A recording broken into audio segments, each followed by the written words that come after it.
കെഎസ്എഫ്ഇയുടെ ഏറ്റവും പ്രമുഖമായിട്ടുള്ള ഒരു സേവനമാണ് പ്രവാസി ചിട്ടികളിലൂടെ വിദേശ മലയാളികൾക്ക് കാഴ്ചവെച്ചിട്ടുള്ളത്.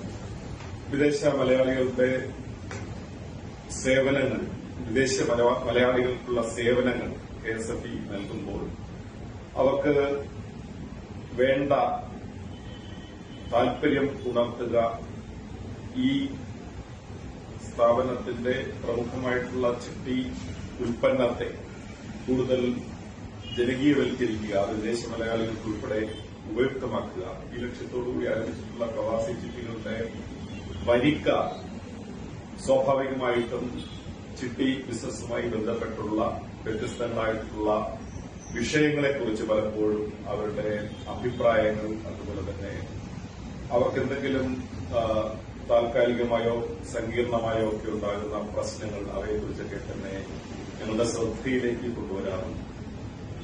അപ്പോൾ അങ്ങനെ ഉണ്ടാകുന്ന സംശയങ്ങൾ അല്ലെങ്കിൽ അഭിപ്രായങ്ങൾ ഇവയൊക്കെ തന്നെ ഒന്ന് ഏകോപിപ്പിച്ചുകൊണ്ട്, സ്വരൂപിച്ചുകൊണ്ട് അവയ്ക്ക് വേണ്ട വിധത്തിലുള്ള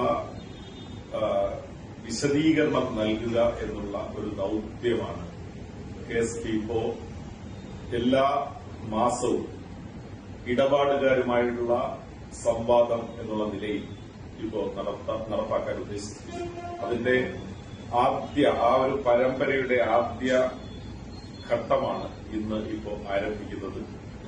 തീർച്ചയായിട്ടും പ്രവാസികളായിട്ടുള്ള നമ്മുടെ കേരളീയ മലയാളികൾ കേരളത്തിൽ വികസന പ്രവർത്തനങ്ങൾക്ക് വേണ്ടി പങ്കാളികളാകുന്നു. അവരുടെ പ്രയത്നത്തിന്റെ ഫലം കെഎസ്എഫ്ഇ ചിട്ടികളിൽ നിക്ഷേപിക്കുമ്പോൾ അത് നാടിന്റെ വികസനത്തിനു കൂടി ഉപയുക്തമാകുന്ന തരത്തിൽ കിഫ്ബി പ്രോജക്ടുകളിലേക്ക് വകയിരുത്തുന്നു. അതുവഴി മികച്ച നിലയിൽ അവരുടെ സമ്പാദ്യത്തിന് ഉയർച്ചയുണ്ടാകുന്നു, നാടിന്റെ വികസനം ഉറപ്പാകുന്നു. ഈ ഒരു ലക്ഷ്യം നല്ല നിലയിലാണ് ഇപ്പോ കെഎസ്എഫ്ഇയും കിഫ്ബിയും ഒക്കെ ചേർന്നുകൊണ്ട് നടപ്പാക്കിക്കൊണ്ടിരിക്കുന്നത്. അങ്ങനെ വരുമ്പോൾ കെഎസ്എഫ്ഇ ചിട്ടികളിൽ എല്ലാ ചിട്ടികളിലും ഒരുപോലെ ആയിരിക്കില്ല അതിന്റെ ആദായം ഉണ്ടാവുക, അതുപോലെ ഒരേ രീതിയിലായിരിക്കില്ല അതിന്റെ പ്രവർത്തനങ്ങൾ മുന്നോട്ട് പോവുക. ഇനിയിപ്പോ ഒരേ ചിട്ടികളിൽ തന്നെ ചേരുന്ന ആൾക്കാർക്ക് തന്നെ വ്യത്യസ്തങ്ങളായിട്ടുള്ള അനുഭവങ്ങളായിരിക്കും ഉണ്ടാകുക.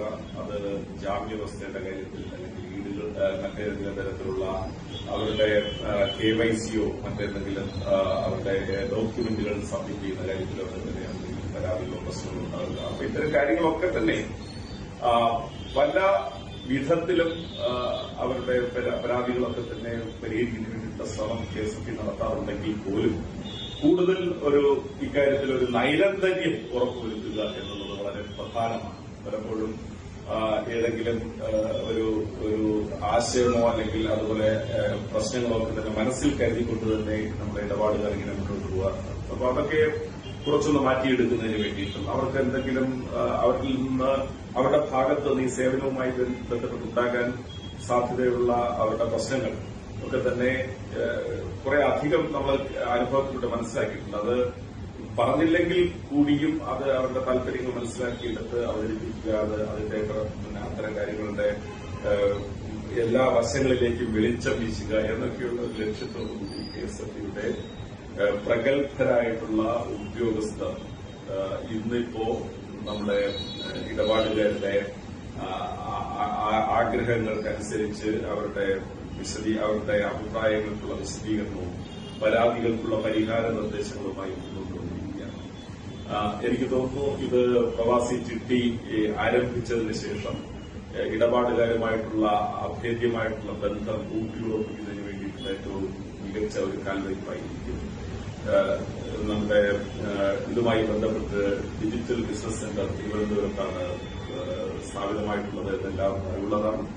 അതിന്റെ ഹെഡായിട്ടുള്ള ഡിജിഎം ശ്രീമതി സുജാതയുടെ നേതൃത്വത്തിൽ വിവിധങ്ങളായിട്ടുള്ള സെക്ഷനുകൾ കൈകാര്യം ചെയ്യുന്ന ഉദ്യോഗസ്ഥരുടെ തന്നെ പങ്കാളിത്തത്തോടുകൂടി ശ്രീ സാബു, ശ്രീ ഷാജി, ശ്രീമതി രേവതി, ശ്രീ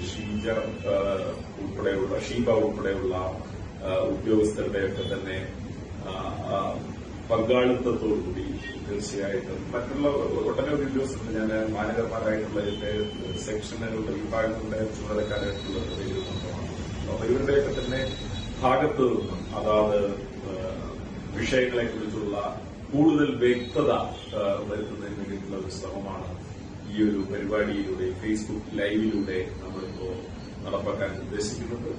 ഇത് ഇവിടെ കൊണ്ട് അവസാനിക്കുന്നില്ല. നമുക്കറിയാം എല്ലാ മാസങ്ങളിലും ഇതുപോലെ ഒരു അവസരം ഒരുക്കുകയാണ്. ഈ കാര്യത്തിൽ പ്രവാസികളുടെ കൂടി സൌകര്യം നമ്മൾ കണക്കിലെടുത്തിട്ടുണ്ട്. ഏറ്റവും കൂടുതൽ ചിട്ടിയിൽ ചേർന്നിട്ടുള്ള പ്രവാസികൾ ഗൾഫ് രാജ്യങ്ങളിൽ നിന്നാണ്. അവരുടെ കൂടി സൌകര്യങ്ങൾ കണക്കിലെടുത്തുകൊണ്ട് കൃത്യമായി ഒരു സമയക്രമം നിശ്ചയിച്ചുകൊണ്ടാണ് KSFE ഇത്തരം ഒരു അവസരം ഒരുക്കുന്നത്. തീർച്ചയായിട്ടും കൂടുതൽ ഇത്തരം പ്രോഗ്രാമുകൾ കൂടുതൽ ഞങ്ങൾ നടപ്പാക്കുമ്പോൾ കൂടുതൽ ആൾക്കാർ ഇതിന്റെ പങ്കാളികളാവും, ഇതിന്റെ ശ്രോതാക്കളും അതുപോലെ ഇത് വീക്ഷിക്കുന്നവരുമായി മാറും എന്നുള്ള പ്രതീക്ഷ ഞങ്ങൾക്കുണ്ട്. ഇത് കൂടാതെ ഏത് വിധത്തിലാണെങ്കിലും KSFE ഇടപാടുകൾ പ്രവാസി ചിട്ടികളുടെ ഇടപാടുകാരായി മാറുന്നതിനും ഇടപാടുകാരായി ഞങ്ങളോടൊപ്പം സഞ്ചരിക്കുമ്പോൾ എന്തെങ്കിലും തരത്തിലുള്ള സങ്കീർണതകൾ രൂപപ്പെട്ടു വരികയാണെങ്കിൽ അതിൽ നിന്നും ഒക്കെ തന്നെ വളരെ നിസ്സാരമായ അത്തരം കാര്യങ്ങളൊക്കെ തരണം ചെയ്യുന്നതിനും വേണ്ട നിർദ്ദേശങ്ങൾ നൽകുക എന്നുള്ളത് തീർച്ചയായിട്ടും ഈ ഒരു പരിപാടിയിലൂടെ നടപ്പാക്കുമ്പോൾ ഏവർക്കും അത് സ്വീകാര്യമാകും എന്നുള്ള പ്രതീക്ഷയാണ്. മാത്രമല്ല ഇതൊരു സമ്പാദ്യ ഉൽപ്പന്നം എന്നുള്ള നിലയിൽ ഏറ്റവും കൂടുതൽ ആദായകരമായി മാറുന്ന ഒട്ടനവധി സന്ദർഭങ്ങളുണ്ട്. അപ്പൊ അത്തരം സന്ദർഭങ്ങൾ നിങ്ങളെ ബോധ്യപ്പെടുത്തുന്നതിനും അതിന്റെ എല്ലാ വശങ്ങളും പങ്കുവയ്ക്കുന്നതിനും ഒക്കെ തന്നെ ഞങ്ങളുടെ KSFEയുടെ ഈ ഡിജിറ്റൽ ബിസിനസ് സെക്ടറുമായി ബന്ധപ്പെട്ട് പ്രവർത്തിക്കുന്ന പ്രഗത്ഭരായിട്ടുള്ള ഉദ്യോഗസ്ഥർക്ക് കഴിയും എന്നുള്ളതിൽ ഒട്ടും തർക്കമില്ല. അപ്പോൾ എനിക്ക് തോന്നുന്നു കൂടുതൽ സംവദിക്കുന്നതിനും ഇമെയിൽ സന്ദേശങ്ങൾ വഴിയോ വാട്സാപ്പ് സന്ദേശങ്ങൾ വഴിയോ അല്ലെങ്കിൽ കോൾ സെന്ററിലോ അല്ലെങ്കിൽ ഞങ്ങളുടെ ഉദ്യോഗസ്ഥരെയോ ഒക്കെ തന്നെ നേരിട്ട് ഫോണിലൂടെ ബന്ധപ്പെട്ടുമൊക്കെ തന്നെ തീർച്ചയായും നിങ്ങൾക്ക് നല്ല നിലയിൽ സംശയ നിവാരണങ്ങളും ഒക്കെ തന്നെ അഭിപ്രായങ്ങൾ അറിയിക്കുന്നതിനൊക്കെയുള്ള അവസരങ്ങൾ ഒരുക്കുകയാണ്. ഇങ്ങനെ കൂടുതൽ ഒരു ഇടപാടുകാരും KSFEയുമായിട്ടുള്ള ബന്ധം പ്രവാസി ചിട്ടിയുമായി ബന്ധപ്പെട്ട് ഉറപ്പുവരുത്തുക എന്നുള്ള ഈ ഒരു ദൌത്യം ഏറെ ശ്ലാഘനീയമാണ്. നിങ്ങളുടെ സ്വീകാര്യതയും ഉണ്ടാകുമെന്നുള്ള പ്രതീക്ഷയിലാണുള്ളത്. ഇതുമായി ബന്ധപ്പെട്ടുള്ള ഒരു പരമ്പരയ്ക്ക് നമുക്ക് ഇന്ന് തുടക്കമിടാം. തീർച്ചയായിട്ടും എല്ലാവിധ ആശംസകളും എല്ലാ ഇടപാടുകാർക്കും പ്രവാസികൾക്കും നൽകുന്നു. കൂടുതൽ പിന്തുണ ഞങ്ങൾ അഭ്യർത്ഥിക്കുകയും ചെയ്യുകയാണ്. ഔപചാരികതയുടെ പേരിൽ ഈ ഒരു പരമ്പരയ്ക്ക് ഇടപാടുകാരുമായിട്ടുള്ള ആശയവിനിമയ പരമ്പരയ്ക്ക് ഇന്ന് തുടക്കം കുറിക്കുന്നതായി അറിയിക്കുകയാണ്.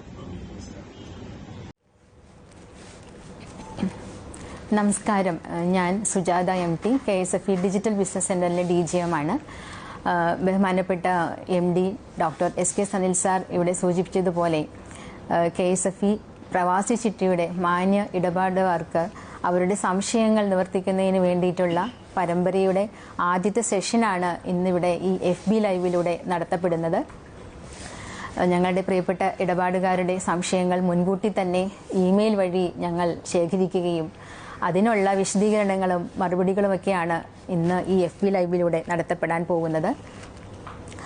തീർച്ചയായിട്ടും ഇങ്ങനെ ഒരു സംവാദം ഞങ്ങളുടെ മാന്യ ഇടപാടുകാർക്ക് മെച്ചപ്പെട്ട സേവനം നൽകുന്നതിന് ഞങ്ങളെ പ്രാപ്തരാക്കുമെന്നതിൽ സംശയമില്ല. KSFE പ്രവാസി ചിട്ടി 2018 കിഫ്ബിയുമായി ഒത്തുചേർന്ന് നമ്മൾ ആരംഭിച്ചിട്ട് ഇന്നിപ്പോൾ ഏതാണ്ട് 5 വർഷമാകുന്നു. അപ്പോൾ 119 രാജ്യങ്ങളിൽ ഏതാണ്ട് 3000 ചിട്ടികളിലായി 1 ലക്ഷത്തോളം ഇടപാടുകാരുമായി 200 കോടിയിലധികം സലയുമായി ഞങ്ങൾ മുന്നേറിക്കൊണ്ടിരിക്കുകയാണ്. അപ്പോൾ ഈ ഇടപാടുകാരുടെ സംശയങ്ങൾക്കായിട്ട് നമുക്ക് പൂർണ്ണമായും ഓൺലൈൻ പ്ലാറ്റ്ഫോമിൽ പ്രവർത്തിക്കുന്ന ഒരു കോൾ സെന്ററും ഒക്കെ ഉണ്ട്. എങ്കിൽ കൂടി അത് തൃപ്തികരമായ രീതിയിൽ സംശയങ്ങൾ നിവർത്തിക്കുന്നുണ്ടോ എന്നൊരു സംശയം വന്നതിന്റെ അനുബന്ധിച്ചാണ് ഇങ്ങനെ ഒരു സെഷൻ ഞങ്ങൾ തുടങ്ങാൻ വേണ്ടിയിട്ട് തുടങ്ങിയത്. അപ്പോൾ അതിനോടനുബന്ധിച്ച് ഞങ്ങൾ ഈ ഓൺലൈൻ സെഷൻ ആരംഭിക്കുമ്പോൾ ഇപ്പോൾ സംവദിക്കുന്നത് കസ്റ്റമേഴ്സും ആയിട്ടുള്ള സംശയങ്ങൾ മാത്രമാണ്, അതിനുള്ള മറുപടികളുമാണ്. ഇങ്ങനെയൊരു പരമ്പര എല്ലാ മാസവും രണ്ടാമത്തെ വെള്ളിയാഴ്ച ഇന്ത്യൻ സമയം 4 മണിക്ക് ഉണ്ടായിരിക്കുന്നതാണ്. ഈ മാന്യ ഇടപാടുകാർക്ക് അവരുടെ സംശയങ്ങൾ മുൻകൂട്ടി ഞങ്ങളെ ഇമെയിൽ ചെയ്ത് അറിയിക്കുകയും ചെയ്യാവുന്നതാണ്. ആദ്യം തന്നെ ബിസിനസ് സെഷനുമായിട്ട് ഞങ്ങളുടെ മേഖലയുമായിട്ട് അതിന് അടുപ്പിച്ചിട്ടുള്ള കാര്യങ്ങളൊക്കെ സംസാരിക്കാൻ വേണ്ടിയിട്ട് ഞങ്ങളുടെ ബിസിനസ് മാനേജർ ശ്രീമതി രേവതിയെ ഞാൻ ക്ഷണിക്കുകയാണ്. നമ്മുടെ എല്ലാ മാസവും നമ്മൾ വിവിധ തരങ്ങളായ ചിട്ടികൾ നമുക്ക് വെബ്സൈറ്റിൽ അവൈലബിൾ ആണ്. നമുക്ക് നിലവിലുള്ള കസ്റ്റമേഴ്സിന് അവരുടെ പ്രൊഫൈലിൽ കയറി ജോയിൻ ചിട്ടി എന്നുള്ള ഓപ്ഷനിലൂടെ നമുക്ക് ചിട്ടിയിൽ ചേരാവുന്നതാണ്. അപ്പോൾ നമുക്ക് ജോയിൻ ചെയ്യുമ്പോൾ തന്നെ യൂസർ നെയിം പാസ്വേഡും കിട്ടും. അപ്പോൾ നമ്മൾ അതിൽ ജോയിൻ ചെയ്തിട്ട് നമുക്ക് പ്രൊഫൈലിലൂടെ നമ്മുടെ പ്രൊഫൈലിലൂടെ തന്നെ എല്ലാ തരത്തിലുള്ള സർവീസുകളും നമുക്ക് ലഭ്യമാണ്. അത് നമ്മൾ അറിയുക എന്നുള്ളതാണ് നമ്മുടെ ഒരു വരിക്കാരൻ്റെ ഒരു ലക്ഷ്യം. അതിൻ്റെ ഉള്ള ഒരു മാർഗമായിട്ടാണ് ഞങ്ങളിതിൽ നിങ്ങളെ നേരിട്ട്, കാരണം ഈ സർവീസ് സെക്ഷനിൽ 24 മണിക്കൂറും പ്രവർത്തിക്കുന്ന sales and service team CRM എക്സിക്യൂട്ടീവ്സിൻ്റെ സേവനം ലഭ്യമാണ്.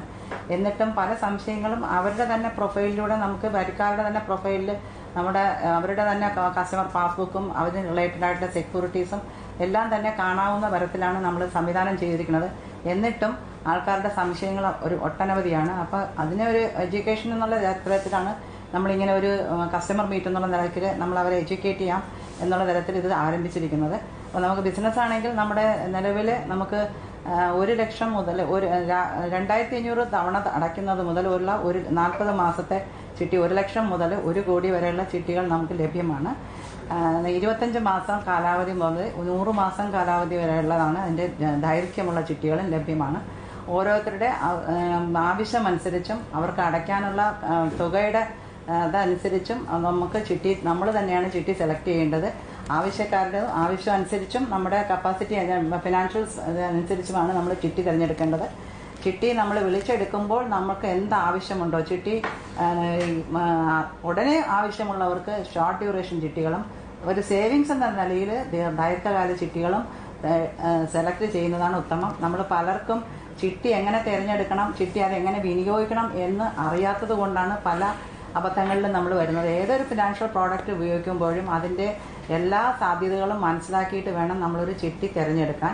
അപ്പം നമ്മളിപ്പം അതിനുള്ള മറുപടികളും നമുക്ക് ഇതിനകത്ത് കോൾ സെൻറ്റർ എക്സിക്യൂട്ടീവ്സിൻ്റെ നിന്ന് ലഭ്യമാണ്. എന്തൊരു ഫിനാൻഷ്യൽ അസിസ്റ്റൻസും നമുക്ക് തരാൻ വേണ്ടിയിട്ട് സന്നദ്ധമായ 24 മണിക്കൂറും പ്രവർത്തിക്കുന്ന കോൾ സെൻറ്റർ സേവനം ലഭ്യമാണ്. അപ്പം അതിലൂടെ നിങ്ങൾക്ക് നിങ്ങളുടെ സംശയങ്ങൾ നിവർത്തിച്ച് നിങ്ങൾക്ക് എന്ത് ഗ്യാരണ്ടി തരാൻ പറ്റും എന്നെല്ലാം അറിഞ്ഞിട്ട് മാത്രം ചിട്ടി തിരഞ്ഞെടുക്കുക, ചിട്ടി ചേരുക എന്നുള്ളതാണ് ഇതിന് എനിക്ക് പറയാനുള്ളത്. അതിൽ ആ ചിട്ടി തിരഞ്ഞെടുക്കുന്നതിലും നമുക്ക് ചിട്ടി വാങ്ങുമ്പോൾ നമുക്ക് ഈ ചിട്ടിപ്പണം വാങ്ങുമ്പോൾ ഇനി അടയാനുള്ള തുകയ്ക്ക് മതിയായ ജാമ്യം നൽകി മാത്രമേ ചിട്ടിപ്പണം വിഡ്രോ ചെയ്യാൻ പറ്റുള്ളൂ. ആ വസ്തുത മനസ്സിലാക്കിയിട്ട് വേണം നമുക്ക് എന്ത് തരാൻ പറ്റും എന്ന് മനസ്സിലാക്കിയിട്ട് വേണം നമ്മൾ ചിട്ടി തിരഞ്ഞെടുക്കാനും ചിട്ടികളിൽ ചേരാനും. അല്ലെങ്കിൽ നമുക്കതൊരു അബദ്ധത്തിൽ ചെന്ന് വരുന്നതാണ്. പലർക്കും സംഭവിക്കുന്നത് ചിട്ടി ഇതെങ്ങനെ വിനിയോഗിക്കണം, ചിട്ടി എങ്ങനെ പിടിക്കണം, ചിട്ടി എങ്ങനെ വിളിച്ചെടുക്കുമ്പോൾ ഈട് തരേണ്ടതിൻ്റെ ആവശ്യകത ഇതൊന്നും മനസ്സിലാക്കാതെ ചിട്ടിയിൽ ചേരുന്നത് കൊണ്ടാണ് പലർക്കും അബദ്ധങ്ങൾ പറ്റുന്നത്. അത് വളരെ ശ്രദ്ധിച്ച് നിങ്ങൾ കൈകാര്യം ചെയ്യേണ്ടതാണ്. നമുക്ക് ബിസിനസ്സിൻ്റെ ഭാഗമായിട്ട് 24 മണിക്കൂറും പ്രവർത്തിക്കുന്ന കോൾ സെൻറ്റർ ലഭ്യമാണ്. അതിൽ ഉള്ള നമ്പറുകൾ ലഭ്യമാണ്. വിളിച്ചിട്ട് കിട്ടുന്നില്ല എന്നുള്ളത് പരാതി വരാതിരിക്കാൻ വേണ്ടിയിട്ട് ഞങ്ങൾ വീണ്ടും നമ്പറുകൾ ഇവിടെ ഡിസ്പ്ലേ ചെയ്യുകയാണ്. അപ്പം നമ്പർ 2 കോളുണ്ട്. കോൾ വിളിക്കാൻ 2 നമ്പർ അവൈലബിൾ ആണ്. വാട്സപ്പിൽ ഒരു നമ്പറാണ്. വാട്സപ്പിലൂടെ ചാറ്റ് ചെയ്യാവുന്നതാണ്. അപ്പോൾ നമുക്കിപ്പം ബിസിനസ്സിൻ്റെ ഭാഗമായിട്ട് എല്ലാ വർഷവും നമ്മുടെ ലാഭവിഹിതത്തിൻ്റെ ഭാഗം കസ്റ്റമേഴ്സിന് തന്നെ തിരിച്ചു കൊടുക്കുന്നതിൻ്റെ ഭാഗമായിട്ട് നമ്മൾ സമ്മാന പദ്ധതികൾ പ്രഖ്യാപിക്കാറുണ്ട്, നമ്മൾ സമ്മാനങ്ങൾ നൽകാറുമുണ്ട്. ഈ വർഷം നമ്മൾ ഗാലക്സി ചിട്ടികൾ എന്ന പേരിലാണ് സമ്മാന പദ്ധതികൾ പ്രഖ്യാപിച്ചിട്ടുള്ളത്. അത് ഏപ്രിൽ 1 മുതൽ ഫെബ്രുവരി 28 വരെ നീളുന്ന ഒരു സമ്മാന പദ്ധതിയാണ്. അതായത് ഒരു ഫിനാൻഷ്യലിൽ ചേരുന്ന എല്ലാ ചിട്ടികളിലും സമ്മാനം ഉറപ്പാക്കുന്ന രീതിയിലാണ് നമ്മൾ സമ്മാന പദ്ധതി വിഭാവനം ചെയ്തിരിക്കുന്നത്. അതിൽ ഏപ്രിൽ 1 മുതൽ ജൂൺ 30 വരെ ഒരു സീരീസ് കഴിഞ്ഞു. അതിൽ രണ്ടാമത്തെ സീരീസാണ് ഇപ്പോൾ നടക്കുന്നത്. ജൂലൈ 1 മുതൽ ഒക്ടോബർ 31 വരെയാണ് ഈ സീരീസിൻ്റെ കാലാവധി. അപ്പോൾ അതിൽ ചിട്ടിയിൽ ചേരുന്ന എല്ലാവരിലും നിന്നും തിരഞ്ഞെടുക്കുന്നവർക്ക് സംസ്ഥാന തലത്തിൽ ഒരു മെഗാ ബമ്പർ സമ്മാനം ബെൻസ് കാറാണ്, 17 ഇന്നോവ കാറുകളാണ്. മേഖലാടിസ്ഥാനത്തിൽ 10 വരിക്കാരിൽ നിന്നും ഒരാൾക്ക് നറുക്കെടുപ്പിലൂടെ 3500 രൂപ വില വരുന്ന ഖാദി സെറ്റും മുണ്ടും ലഭ്യമാണ്. അതാണ് 10 പേര് 100 പേരുള്ള ചിട്ടിയിൽ ചേരുമ്പോൾ അതിൽ നിന്നും 10 പേർക്ക് ഈ 3500 രൂപ വിലയുള്ള ഖാദി സെറ്റും കൊണ്ട് ഓണം പ്രമാണിച്ച് ഇതാണ് നമ്മൾ ഡിക്ലെയർ ചെയ്തിരിക്കുന്നത്. കഴിഞ്ഞ മാസം ഈ സീരീസിൽ തന്നെ ആദ്യത്തിൽ 170 ഐഫോൺ ഉണ്ടായിരുന്നു, അതിൻ്റെ കാലാവധി കഴിഞ്ഞു. ഇപ്പോഴും ഈ ബെൻസിൻ്റെയും ഇന്നോവ കാറിൻ്റെയും കൂടാതെ കൂടുതൽ പേരിലേക്ക് സമ്മാനം എത്തിക്കാൻ വേണ്ടിയിട്ട് 10 പേരിൽ ഒരാൾക്ക് എന്നുള്ള നിലയ്ക്ക് നമ്മളിവിടെ സെറ്റും മുണ്ടും 3500 വിലയുള്ള ഖാദിയുമായിട്ട് ചേർന്നിട്ട് സെറ്റും മുണ്ടും കൊടുക്കാൻ തീരുമാനിച്ചിട്ടുണ്ട്. അപ്പോൾ ഇത് ഇതെല്ലാം കഴിഞ്ഞിട്ട് നമ്മൾ ഇത് നറുക്കെടുപ്പിലൂടെ വിജയികളെ തീരുമാനിക്കുകയും നമ്മൾ കൊടുക്കാറുണ്ട്. ഇതാണ് ഇപ്പോൾ ഇതിനെപ്പറ്റി ബിസിനസ്സിലോട്ട് പറയാനുള്ളത്. ഇനിയും നമ്മൾ എല്ലാ മാസവും നമുക്ക് ഒരുപാട് സംശയങ്ങൾ കിട്ടുന്ന മുറയ്ക്ക് നമ്മൾ ചെയ്ത് നിങ്ങളിലോട്ട് നിങ്ങളുടെ സംശയ നിവാരണത്തിന് വരുന്നതാണ്. അടുത്തതായിട്ട് നമുക്ക് ചിട്ടി ലേലം, അതിനോടനുബന്ധിച്ച് ധാരാളം സംശയങ്ങൾ കിട്ടാറുണ്ട്. നമുക്ക് ചിട്ടി ലേലം എന്താണ്, പ്രത്യേകിച്ച് ഇതൊരു ഓൺലൈൻ പ്ലാറ്റ്ഫോമിൽ പ്രവർത്തിക്കുന്ന ഒരു ചിട്ടി ആയതുകൊണ്ട് നമുക്ക് ഓപ്ഷൻ റൂമൊക്കെ ഓൺലൈൻ ആയിട്ടാണ്. അപ്പോൾ ഓപ്ഷൻ റൂം എന്താണ്, അതിലെങ്ങനെയാണ് കയറേണ്ടത്, അതുപോലെ എനിക്കത് നേരിട്ട് ലേലത്തിൽ പങ്കെടുക്കാൻ കഴിയുന്നില്ലെങ്കിൽ എങ്ങനെയാണ് അതിന് പ്രോക്സി കൊടുക്കണം, പ്രോക്സി എങ്ങനെയാണ് കൊടുക്കേണ്ടത്, പ്രവാസി ചിട്ടി പ്രോക്സി സ്ഥാനം എന്താണ്, അങ്ങനെ തുടങ്ങി അതുപോലെ സീക്രട്ട് ബിഡ്, അങ്ങനെ പല കാര്യങ്ങളും അതിനകത്ത് അറിയാനുണ്ട്. അതിനെപ്പറ്റി ധാരാളം സംശയങ്ങൾ ഞങ്ങൾക്ക് എപ്പോഴും കിട്ടാറുണ്ട്. അതും നമ്മൾ വിശദീകരിക്കുന്നതാണ്. അതുകൂടാണ്ട് ഇപ്പോൾ ഈ പ്രവാസി ചിട്ടിയിൽ ചേർന്നവരിക്കാർ അടിക്കടി ചോദിക്കുന്ന ഒരു ചോദ്യമാണ് TDS എങ്ങനെയാണ്, ടാക്സ് ഡിഡക്ഷൻ അറ്റ് സോഴ്സ് എന്ന് പറയുന്ന എങ്ങനെ ഡിക്ലറേഷൻ എങ്ങനെയാണ്, അതെങ്ങനെയാണ് പിടിക്കുന്നത്, എന്തുകൊണ്ട് അതിൽ നിന്ന് പിടിക്കുന്നു, അതിന് പ്രവാസി ചിട്ടിയുമായിട്ട് എന്താണ് ബന്ധം, അത് തിരികെ ഒരിക്കലും അത് പിടിച്ചു കഴിഞ്ഞാൽ എങ്ങനെയാണ് റീഫണ്ട് ചെയ്യുന്നതിന് എങ്ങനെയാണ്. അപ്പോൾ അങ്ങനെയുള്ള കാര്യങ്ങളുമായി ബന്ധപ്പെട്ട് ധാരാളം സംശയങ്ങൾ നമുക്ക് കിട്ടാറുണ്ട്. അപ്പോൾ ഇങ്ങനെയുള്ള ഈ സംശയങ്ങളുമായി ബന്ധപ്പെട്ട് ഇതിന് മറുപടി പറയുന്നതിനായിട്ട് DBCയിലെ മാനേജർ മിസ്റ്റർ സാജുവിനെ ഞാൻ ക്ഷണിക്കുകയാണ്.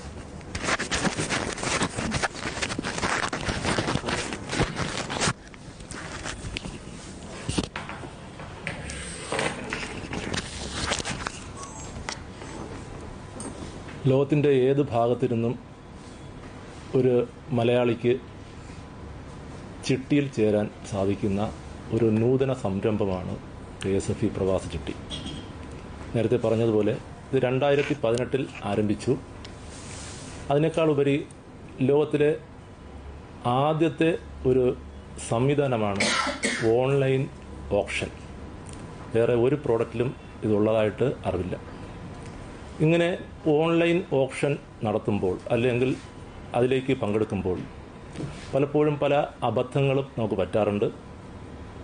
പല വാക്കുകൾ നമുക്ക് പരിചിതമല്ലാത്ത വാക്കുകൾ നമ്മൾ ഉപയോഗിക്കുന്നുണ്ട്. അത് നിങ്ങൾക്ക് ചിലപ്പം പരിചിതം ഉണ്ടാവത്തില്ല.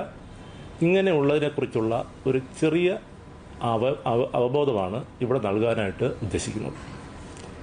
അതിലേക്ക് ആദ്യമായിട്ട് എന്താണ് ഓപ്ഷൻ, എന്താണ് ഈ ലേലം, അതിലേക്കായി ഒരു ചിട്ടി ആരംഭിക്കുന്നതിനെക്കുറിച്ച് ഒന്ന് മനസ്സിലാക്കിയാൽ നല്ലതായിരിക്കും. പല തരത്തിലുള്ള ചിട്ടികളാണ് നമ്മൾ ഈ പ്രവാസി ചിട്ടി സെൻറ്ററിൽ ആരംഭിച്ചിരിക്കുന്നത്. 25 മാസം മുതൽ 100 മാസത്തെ ചിട്ടികൾ നോക്കുന്നുണ്ട്. 25 മാസത്തെ ചിട്ടിയിൽ 25 വ്യക്തികളാണ് ജോയിൻ ചെയ്തിട്ടുണ്ടാവുക. ഓരോ മാസവും ഒരു വ്യക്തിക്ക് ചിട്ടി നമുക്ക് കൊടുക്കേണ്ടതായിട്ടുണ്ട്. എങ്കിൽ മാത്രമേ 25 മാസം കൊണ്ട് ആ ചിട്ടി പൂർണ്ണമാവുകയുള്ളൂ. 40 മാസ ചിട്ടിയിൽ 40 പേരാണ് ജോയിൻ ചെയ്തിട്ടുണ്ടാവുക. അപ്പോൾ ഓരോ മാസവും ഒരു വ്യക്തിക്ക് കൊടുക്കുമ്പോൾ 40 മാസം കൊണ്ട് ആ ചിട്ടി പൂർണ്ണമാകും. അതേപോലെ 50 മാസമാണെങ്കിൽ 50 പേർ, 60 മാസമാണെങ്കിൽ 60 പേർ, 100 മാസമാണെങ്കിൽ 100 വ്യക്തികൾ ആ ചിട്ടിയിൽ ജോയിൻ ചെയ്തിട്ടുണ്ടാവും. അപ്പോൾ ഈ ഓരോ വ്യക്തിക്കും, അതായത് ആരാണോ അർഹർ, അവർക്ക് അർഹരായവർക്ക് ചിട്ടി തുക ഓരോ മാസവും കൊടുക്കേണ്ടതായിട്ടുണ്ട്. ഈ പ്രക്രിയയെ വിളിക്കുന്ന പേരാണ് ലേലം. ഇവിടെ പ്രവാസി ചിട്ടിയിൽ ലേലം ഓൺലൈനായിട്ടാണ്, ഞാൻ നേരത്തെ പറഞ്ഞതുപോലെ ഓൺലൈനായിട്ടാണ് നടക്കുന്നത്. അതിലേക്ക് വേണ്ടി നമ്മൾ എന്താ ചെയ്യേണ്ടത്? പ്രവാസി ചിട്ടിയിൽ ഏകദേശം 3000-ഓളം ചിട്ടികളാണ് ഇപ്പോൾ ഉള്ളത്. ആ ചിട്ടികളുടെ ലേലം സാധാരണ രീതിയിൽ ഇന്ത്യൻ സമയം 3 മണി മുതൽ രാത്രി 11:45 മണി വരെയാണ് പ്രവാസി ചിട്ടിയുടെ ലേലം നടക്കുന്നത്. ഈ ചിട്ടികൾക്കെല്ലാം തന്നെ ഇതിനിടയിൽ നടന്നുകൊണ്ടിരിക്കുന്ന ഒരു പ്രക്രിയ അനിശ്ചിതം നടക്കുകയാണ്. അരമണിക്കൂറാണ് ഒരു ലേലം നടക്കുന്നതിനാവശ്യമായ ടൈം ഇവിടെ നൽകപ്പെട്ടിരിക്കുന്നത്. അരമണിക്കൂറിനുള്ളിൽ ചിട്ടിയുടെ ലേലം പൂർണ്ണമായിരിക്കണം. അതിലേക്ക് വേണ്ടി നിങ്ങൾ ഓപ്ഷൻ റൂം എന്ന നിങ്ങളുടെ പ്രൊഫൈലിൽ തന്നെ ഓപ്ഷൻ റൂമിലേക്ക് ആ ടൈമിൽ നിങ്ങൾക്ക് കയറാവുന്നതാണ്. ഓപ്ഷൻ റൂമിൽ കയറി ആവശ്യമായ തുകകൾ നിങ്ങൾക്ക് സബ്മിറ്റ് ചെയ്യാം. അതിനെക്കുറിച്ച് ഞാനൊന്ന് വിശദീകരിക്കാം. അതോടൊപ്പം തന്നെ മനസ്സിലാക്കേണ്ട കാര്യം, ലേല സമയത്തിന് 10 മിനിറ്റ് മുമ്പ് പൈസ അഥവാ തവണത്തുക അടച്ചിട്ടുള്ള വ്യക്തികൾക്ക് മാത്രമേ ഈ ഓപ്ഷൻ റൂമിൽ കയറുവാൻ സാധിക്കുകയുള്ളൂ, അല്ലെങ്കിൽ ഓപ്ഷനിൽ പങ്കെടുക്കുവാൻ സാധിക്കുകയുള്ളൂ. ചിട്ടി പിടിച്ച വ്യക്തികൾക്ക് ഓപ്ഷനിൽ പങ്കെടുക്കാൻ പറ്റത്തില്ല. ചിട്ടി പിടിക്കാത്ത വ്യക്തികൾക്ക് മാത്രമേ പണം അടച്ചതിന് ശേഷം ഓപ്ഷൻ റൂമിലേക്ക് പങ്കെടുക്കുവാൻ സാധിക്കത്തുള്ളൂ, ഓപ്ഷൻ റൂമിലേക്ക് എൻ്റർ ആകത്തുള്ളൂ. ഓപ്ഷൻ റൂമിലേക്ക് എൻ്റർ ആയിക്കഴിഞ്ഞാൽ അടുത്ത് ശ്രദ്ധിക്കേണ്ടത് നിങ്ങൾ അടിക്കുന്ന തുകയാണ്, സബ്മിറ്റ് ചെയ്യുന്ന തുകയാണ്. പലപ്പോഴും ചോദിച്ചിട്ടുള്ളത് ഏത് തുക മുതൽക്കാണ്, പല വ്യക്തികളും പല വരിക്കാരും സംശയം ചോദിച്ചിട്ടുള്ളത് എത്ര മുതൽക്കാണ് ലേലം തുടങ്ങുന്നത്, ഏത് തുകയ്ക്കാണ് ലേലം ആരംഭിക്കുന്നത്. ഇത് വളരെ വളരെ വളരെ സങ്കീർണമായിട്ട് വളരെ പ്രാവശ്യം ചോദിച്ചിട്ടുള്ള ഒരു ചോദ്യമാണ്. അതിലേക്ക് ഉത്തരം പറയുന്നതിന് മുമ്പ് ഫോർമാൻ എന്ന വ്യക്തി ആരാണെന്ന് ആദ്യം മനസ്സിലാക്കുക. KSFE എന്ന വ്യക്തിയെ നമ്മൾ ഫോർമാൻ അഥവാ മുൻപൻ എന്ന പേരിൽ അറിയപ്പെടുന്നു. KSFEയുടെ ഇവിടുത്തെ സ്ഥാനം ആൾക്കാരെ ചേർക്കുക, ആൾക്കാരിൽ നിന്ന് പൈസ കളക്ട് ചെയ്യുക, ഒരു വ്യക്തിക്ക് പണം കൊടുക്കുക. അതോടൊപ്പം തന്നെ 40 മാസവും ഈ ചിട്ടി നടത്തിക്കൊണ്ടുപോവുക, മുടക്കം കൂടാതെ എല്ലാവരെയും അടപ്പിക്കുക. ഈ 40 പേർക്കും ചിട്ടി തുക കൊടുത്ത് ആ ചിട്ടി പൂർണ്ണമാക്കുക. ഇതാണ് KSFEയുടെ സ്ഥാനം അഥവാ മുൻപന്റെ സ്ഥാനം. ഈ മുൻപൻ അങ്ങനെ നടത്തുന്ന ജോലിക്ക് അല്ലെങ്കിൽ ഇത് നടത്തുന്നതിലേക്ക് വേണ്ടി 5% കമ്മീഷൻ ചിട്ടി ആക്ട് അനുസരിച്ച് എടുക്കുന്നുണ്ട്. ഒരു ചിട്ടിയിൽ ചേർന്നാൽ അപ്പോൾ 5% KSFEയുടെ കമ്മീഷനാണ്. ഈ 5% നിന്നാണ് ലേലം വിളി തുടങ്ങുന്നത്. ഉദാഹരണം പറഞ്ഞാൽ 2500 വെച്ച് 1 ലക്ഷം രൂപയുടെ 40 മാസത്തെ ഒരു ചിട്ടി, 2500 ഗുണം 40, 1 ലക്ഷം രൂപയുടെ ചിട്ടി. ഇതിൽ 40 പേരാണ് ഉണ്ടാവുക. ഈ 1 ലക്ഷം രൂപയുടെ 5% എന്ന് പറയുന്നത് 5000 രൂപയാണ്. ലേലം തുടങ്ങുന്നത് 5000-ൽ നിന്നാണ്. അപ്പോൾ ഒരു വ്യക്തി 5000 എൻട്രി ചെയ്യുന്നു, മറ്റൊരു വ്യക്തി അടുത്ത് 6000 എന്നടിച്ച് സബ്മിറ്റ് കൊടുക്കുന്നു. ഓപ്ഷൻ റൂമിൽ സബ്മിറ്റ് കൊടുക്കുക എന്നുള്ള ഒരു മാർഗം മാത്രമേ ഉള്ളൂ. അവിടെ ഇരുന്ന് വിളിക്കാൻ പറ്റത്തില്ല. ലോകത്തിന്റെ പല ഭാഗത്തിരുന്ന് ചെയ്യുന്ന പ്രക്രിയയാണ് ഞാൻ ഈ പറയുന്ന ഈ പ്രക്രിയകളെല്ലാം തന്നെ. ഒരു വ്യക്തി 7000, ഒരു വ്യക്തി 10000, ഇങ്ങനെ മാക്സിമം കുറയ്ക്കാവുന്ന തുക 30% അഥവാ 30000 ആണ്. 30000-ൽ താഴ്ത്തി ഒരു വ്യക്തിക്കും ചിട്ടി നിയമം അനുസരിച്ച് വിളിക്കാൻ പറ്റത്തില്ല. ഈ 30000 ഒന്നിലധികം വ്യക്തികൾ വിളിക്കുകയാണെങ്കിൽ കമ്പ്യൂട്ടർ തന്നെ അത് ലോട്ടിലേക്ക് പോകും, നറുക്കിലേക്ക് പോകുകയും ഒരു വ്യക്തിയെ കമ്പ്യൂട്ടറിന്റെ പ്രോസസ്സ് അനുസരിച്ച് പ്രോഗ്രാം അനുസരിച്ച് ഒരു വ്യക്തിയെ തിരഞ്ഞെടുത്ത് ആ വ്യക്തിക്ക് 30% കുറച്ചുള്ള തുകയായ 70000 രൂപ കിട്ടുകയും ചെയ്യും. 70000 രൂപ എന്ന് വെച്ച് കഴിഞ്ഞാൽ 1 ലക്ഷം രൂപയിൽ നിന്ന് 30000 തുക കുറച്ച് ബാക്കിയുള്ള 70000 രൂപ. ശ്രദ്ധിക്കേണ്ട കാര്യം, ആ 70000 രൂപ ആണ് അദ്ദേഹത്തിന് കിട്ടുന്ന പ്രൈസ് മണി. അത് മാത്രമേ അദ്ദേഹത്തിന് കിട്ടത്തുള്ളൂ. അപ്പോൾ അടുത്തൊരു ക്വസ്റ്റ്യൻ വരും, ഈ 30000 രൂപ എന്ന് കിട്ടും? അങ്ങനെ പല ചോദ്യങ്ങൾ വരാറുണ്ട്. ആ 30000 ആ വ്യക്തിക്ക് കിട്ടത്തില്ല. കാരണം ആ 30000-ൽ 5% ഞങ്ങളുടെ കമ്മീഷനാണ്. ആ 5% കഴിച്ചിട്ടുള്ള ബാക്കി വരുന്ന 25000 രൂപയെ ഈ 40 പേർക്കായിട്ട് ഡിവൈഡ് ചെയ്ത് നൽകുന്നതാണ്. അടുത്ത മാസം ആ വ്യക്തികൾ ആ തുക കുറച്ചടച്ചാൽ മതിയാവും. അപ്പോൾ വിളിച്ച തുക അവിടെ കുറഞ്ഞു കഴിഞ്ഞു, മറ്റുള്ള വ്യക്തികൾക്ക് കിട്ടിക്കഴിഞ്ഞു. ആയതുകൊണ്ട് വിളിക്കുറവ് കുറച്ചിട്ടുള്ള പൈസ മാത്രമേ ചിട്ടാളന് അദ്ദേഹത്തിന് ചിട്ടിപ്പണമായി കിട്ടുകയുള്ളൂ. ബാക്കി എമൗണ്ട് വിളിക്കുറവ് ഓരോ വ്യക്തിക്കും അടുത്ത മാസ തുകയിൽ നിന്ന് നമ്മൾ കുറച്ചു കൊടുക്കുന്നു. ആ കുറച്ചു കൊടുക്കുന്ന തുകയാണ് ഡിവിഡൻഡ് എന്ന് പറയുന്നത്. ഈ ഡിവിഡൻഡാണ് ഒരു ചിട്ടിയുടെ ലാഭം. ഡിവിഡൻഡ് തീരുമാനിക്കുന്നത് KSFE അല്ല. ഡിവിഡൻഡ് തീരുമാനിക്കുന്നത് ആ ചിട്ടിയിലെ വരിക്കാരാണ്. വരിക്കാര് വിളിക്കുന്ന അനുസരിച്ചാണ് ഡിവിഡൻഡ് കൂടുകയും കുറയുകയും ചെയ്യുന്നത്. ഇത് KSFEക്ക് ഇതിൽ ഏതൊരു വിധമായ സ്ഥാനവുമില്ല. പലപ്പോഴും ഹ്രസ്വകാല ചിട്ടികൾ നിങ്ങൾ ശ്രദ്ധിക്കുക, മനസ്സിലാകും. ഹ്രസ്വകാല ചിട്ടികളിൽ ഡിവിഡൻഡ് കുറവായിരിക്കും. എന്തിനാ ഹ്രസ്വകാല ചിട്ടികൾ ചേരുന്നത്? ഹ്രസ്വകാല ചിട്ടികൾ ചേരുന്നത് പണത്തിന് വളരെ അത്യാവശ്യമുള്ളപ്പോഴാണ്. പണത്തിന് അത്യാവശ്യമുള്ളപ്പോൾ പെട്ടെന്ന് വിളിച്ചെടുക്കുന്നതിന് വേണ്ടിയാണ് ഹ്രസ്വകാല ചിട്ടികൾ ചേരുന്നത്. അപ്പോൾ അവിടെ നമ്മൾ ഡിവിഡൻഡ് പലരും നോക്കാറില്ല. അങ്ങനെയുള്ള ചിട്ടികളിൽ ഡിവിഡൻഡ് കുറവായിരിക്കും. അതിൽ വലിയ ലാഭം ഉണ്ടാകാൻ സാധ്യതയില്ല. ചേരുമ്പോൾ വളരെ ശ്രദ്ധിച്ചോടെ ചേരാൻ. ദീർഘകാല ചിട്ടികളായ 40 മാസം അല്ലെങ്കിൽ 60 മാസം, 50 മാസം, 100 മാസം തുടങ്ങിയ ചിട്ടികളിൽ നമുക്ക് ധാരാളം ഡിവിഡൻഡ് കിട്ടും. അതിൽ ഡിവിഡൻഡ് കിട്ടണം, ധാരാളം സേവിങ്സ് ആയിട്ട് എടുക്കണം എന്നുള്ളവർ അത്തരത്തിലുള്ള ചിട്ടികൾ ചേരുന്നതായിരിക്കും അഭികാമ്യം. അപ്പോൾ അങ്ങനെ കിട്ടിക്കഴിഞ്ഞാൽ അപ്പോൾ ഇത്ര രൂപ വിളിച്ചു, ബാക്കിയുള്ള എമൗണ്ട് 70,000 ആ 70,000 പ്രൈസ് മണി, ആ വ്യക്തിക്ക് കിട്ടുന്ന പ്രൈസ് മണി. ഇത് ഓരോ മാസവും ആ സമയം നേരത്തെ നമ്മൾ ഫിക്സ് ചെയ്തിരിക്കും. ഓരോ മാസവും ഒരു ഫിക്സഡ് ഡേറ്റിൽ ഫിക്സഡ് ടൈം ആയ അരമണിക്കൂർ നേരത്തെ സെറ്റ് ചെയ്തിരിക്കും. ഇന്ന് കിട്ടിയ വ്യക്തി പ്രൈസ്ഡ് ചിറ്റാളനായി കഴിഞ്ഞു, അദ്ദേഹത്തിന് മാറിപ്പോകാം. തുടർന്ന് ഓരോ മാസവും ചിട്ടി കിട്ടാത്ത വ്യക്തി പണമടച്ച് ഓപ്ഷൻ റൂമിൽ കയറേണ്ടതും തങ്ങൾക്ക് അനുയോജ്യമായ തുക എൻ്റർ ചെയ്ത് അനുയോജ്യമായ രീതിയിൽ ചിട്ടി പിടിക്കേണ്ടതുമാണ്. ചിട്ടി കുറയ്ക്ക് എത്രയാണോ കുറച്ചടയ്ക്കുന്നത് ആ തുക കുറഞ്ഞിട്ടുള്ള എമൗണ്ട് മാത്രമേ നമുക്ക് പ്രൈസ് മണിയായി കിട്ടുകയുള്ളൂ എന്നുള്ള കാര്യം വളരെ ശ്രദ്ധയോടുകൂടി മനസ്സിലാക്കി വേണം നിങ്ങൾ എമൗണ്ട് എൻ്റർ ചെയ്യുവാൻ. അടുത്ത് വരുന്ന ഒരു പ്രധാനപ്പെട്ട കാര്യമാണ് പ്രോക്സി എന്താണ്. പലരും പലപ്പോഴും ചോദിച്ചിട്ടുള്ള ഒരു വാക്കാണ് പ്രോക്സി. PROXY, പകരം എന്നാണ് അർത്ഥം. ഞാൻ നേരത്തെ പറഞ്ഞു 121 രാജ്യങ്ങളുള്ള 1,00,000-ൽ പരം വരിക്കാരാണ് KSFയുടെ പ്രവാസി ചിട്ടിയുടെ കരുത്ത്. അപ്പോൾ ഇവർക്ക് പല രാജ്യങ്ങളിൽ പല ടൈമായിരിക്കും. മാത്രമല്ല ചിലപ്പോൾ ജോലി സംബന്ധമായിട്ട് തിരക്കുള്ളവരുണ്ടാകാം. എല്ലാ വ്യക്തികൾക്കും ആ ടൈമിൽ ആ ചിട്ടിയിലെ ഓപ്ഷൻ റൂമിൽ പങ്കെടുക്കാൻ അല്ലെങ്കിൽ ഓപ്ഷൻ റൂമിൽ കയറാൻ സാധ്യമായി വന്നെന്നിരിക്കത്തില്ല. അങ്ങനെയുള്ള വ്യക്തികളെ സഹായിക്കുന്നതിന് വേണ്ടി വച്ചിരിക്കുന്ന ഒരു സാങ്കേതിക വിദ്യയാണ് പ്രോക്സി. ഈ പ്രോക്സി വഴി നമുക്ക് അനുയോജ്യമായ എമൗണ്ട് എൻ്റർ ചെയ്ത് KSFയെ പകരക്കാരനായി ചുമതലപ്പെടുത്താം. ഒരു മാസം മുതൽ 12 മാസം വരെയുള്ള ഇഷ്ടമുള്ള കാലാവധി, 1 വർഷത്തേക്കാണ് നമുക്ക് പ്രോക്സി സെറ്റ് ചെയ്യേണ്ടത്. പ്രോക്സി സെറ്റ് ചെയ്ത് കഴിഞ്ഞാൽ പ്രോക്സിക്ക് വേണ്ടി KSF അഥവാ സിസ്റ്റം തന്നെ അത് ആ എമൗണ്ട് കൈകാര്യം ചെയ്തുകൊള്ളും. പ്രോക്സി എപ്പോൾ വേണമെങ്കിലും നമുക്ക് ക്യാൻസൽ ചെയ്യാം. പക്ഷേ ഒരു കാര്യം മനസ്സിലാക്കേണ്ടത്, പ്രോക്സി ക്യാൻസൽ ചെയ്യുകയോ പ്രോക്സി എൻ്റർ ചെയ്യുകയോ ചെയ്യേണ്ടത് ലേലം തുടങ്ങുന്നതിന് 10 മിനിറ്റ് മുൻപെങ്കിലും ആയിരിക്കണം എന്ന കാര്യം നിങ്ങൾ വളരെ ശ്രദ്ധയോടെ മനസ്സിലാക്കണം. ലേലം 3 മണിക്കാണെങ്കിൽ 2:50 മുൻപ് തന്നെ പ്രോക്സി സെറ്റ് ചെയ്യുകയും അതിനു മുമ്പ് തന്നെ എമൗണ്ട് അടച്ചിരിക്കുകയും വേണം. അല്ലാത്ത വ്യക്തികൾക്ക് ലേലത്തിലേക്ക് പങ്കെടുക്കാൻ പറ്റത്തില്ല. കാരണം സിസ്റ്റം 10 മിനിറ്റിന് മുമ്പുള്ള വാലിഡേഷനാണ് നടത്തുന്നത്. ആയതിനാൽ വളരെ ശ്രദ്ധയോടെ വേണം ഈ കാര്യങ്ങൾ നിങ്ങൾ മനസ്സിലാക്കുന്നതിനും അതനുസരിച്ച് പ്രവർത്തിച്ചു കഴിഞ്ഞാൽ വളരെ എളുപ്പത്തിൽ തന്നെ നമുക്ക് ചിട്ടി ലാഭകരമായിട്ട് പിടിക്കുന്നതിനും സാധിക്കും. ഇനി ഇതിലേക്ക് വേണ്ടി ഒരു കാര്യം കൂടെ ഞാൻ പറയാൻ ഉദ്ദേശിക്കുന്നു. ലേലവുമായിട്ട് ബന്ധപ്പെട്ട് എനിക്ക് ഒരു കാര്യം കൂടെ പറയാനുള്ളത്, സീക്രട്ട് ബിഡ് എന്ന ഒരു കാര്യമുണ്ട്. പ്രവാസി ചിട്ടിയിൽ മാത്രം കാണുന്ന ഒരു പ്രക്രിയയാണ് സീക്രട്ട് ബിഡ്. ഞാൻ നേരത്തെ പലപ്പോഴായി പറഞ്ഞതനുസരിച്ച് അരമണിക്കൂർ കൊണ്ട് ഒരു ചിട്ടിയുടെ ലേലം തീരണം എന്നതാണ് നിയമം. അതനുസരിച്ചാണ് പ്രോഗ്രാം സെറ്റ് ചെയ്തിരിക്കുന്നത്.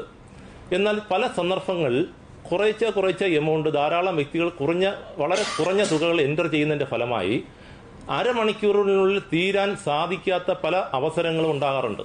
ഇത് ഞങ്ങളുടെ സിസ്റ്റത്തെ എതിരായി ബാധിക്കുകയും അത് ഒഴിവാക്കുന്നതിന് വേണ്ടി വെച്ചിരിക്കുന്ന ഒരു പ്രോസസ്സാണ് സീക്രട്ട് ബിഡ്. എന്താണ് സീക്രട്ട് ബിഡ്? ചിട്ടി തീരുന്നതിന് 2 മിനിറ്റ് മുമ്പ്, അതായത് 28ാമത്തെ മിനിറ്റിൽ, അപ്പോഴും ചിട്ടി തീരുന്നില്ല എങ്കിൽ, 28 മിനിറ്റ് ആയിട്ടും ചിട്ടി തീരുന്നില്ല എങ്കിൽ ചിട്ടിയുടെ ലേലം വിളിച്ച് ചിട്ടി ആർക്കാണോ കിട്ടേണ്ടതെന്നുള്ള കാര്യം തീരുമാനത്തിൽ എത്തിയിരുന്നില്ല എങ്കിൽ 28 മിനിറ്റ് ആകുമ്പോൾ സീക്രട്ട് ബിഡ് എന്ന ബട്ടൺ ഓൺ ആകുന്നു. സീക്രട്ട് ബിഡ് ഓണായി കഴിഞ്ഞാൽ പിന്നീട് നിങ്ങൾക്ക്, അതായത് അപ്പോൾ പങ്കെടുക്കുന്ന വ്യക്തികളിൽ ഒരു എമൗണ്ട് മാത്രമേ എൻ്റർ ചെയ്യാൻ സാധിക്കത്തുള്ളൂ.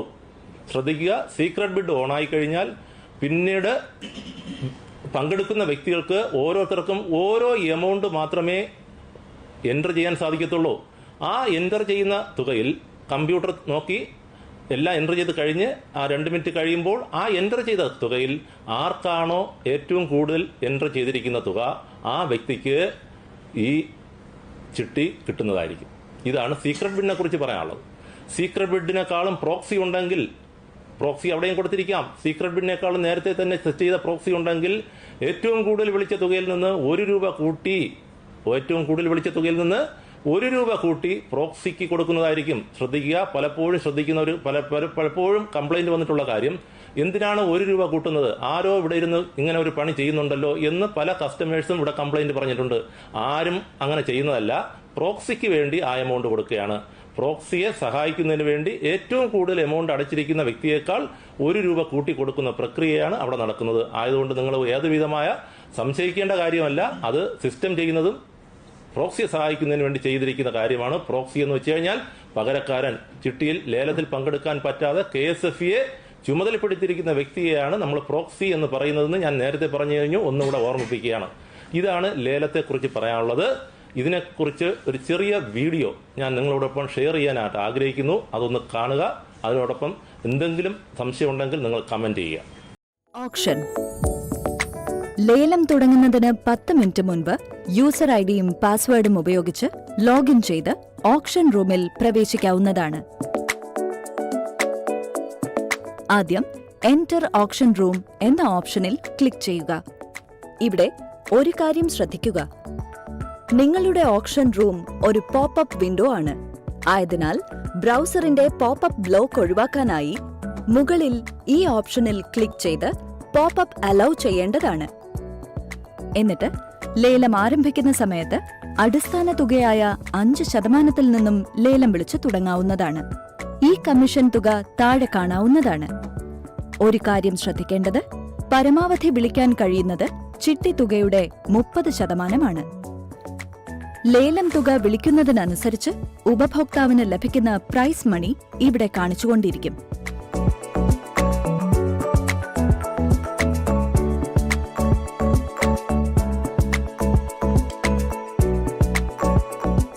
ലേല നടപടി പൂർത്തിയാകാൻ എത്ര സമയം ബാക്കിയുണ്ടെന്ന് ഇവിടെ കാണാവുന്നതാണ്.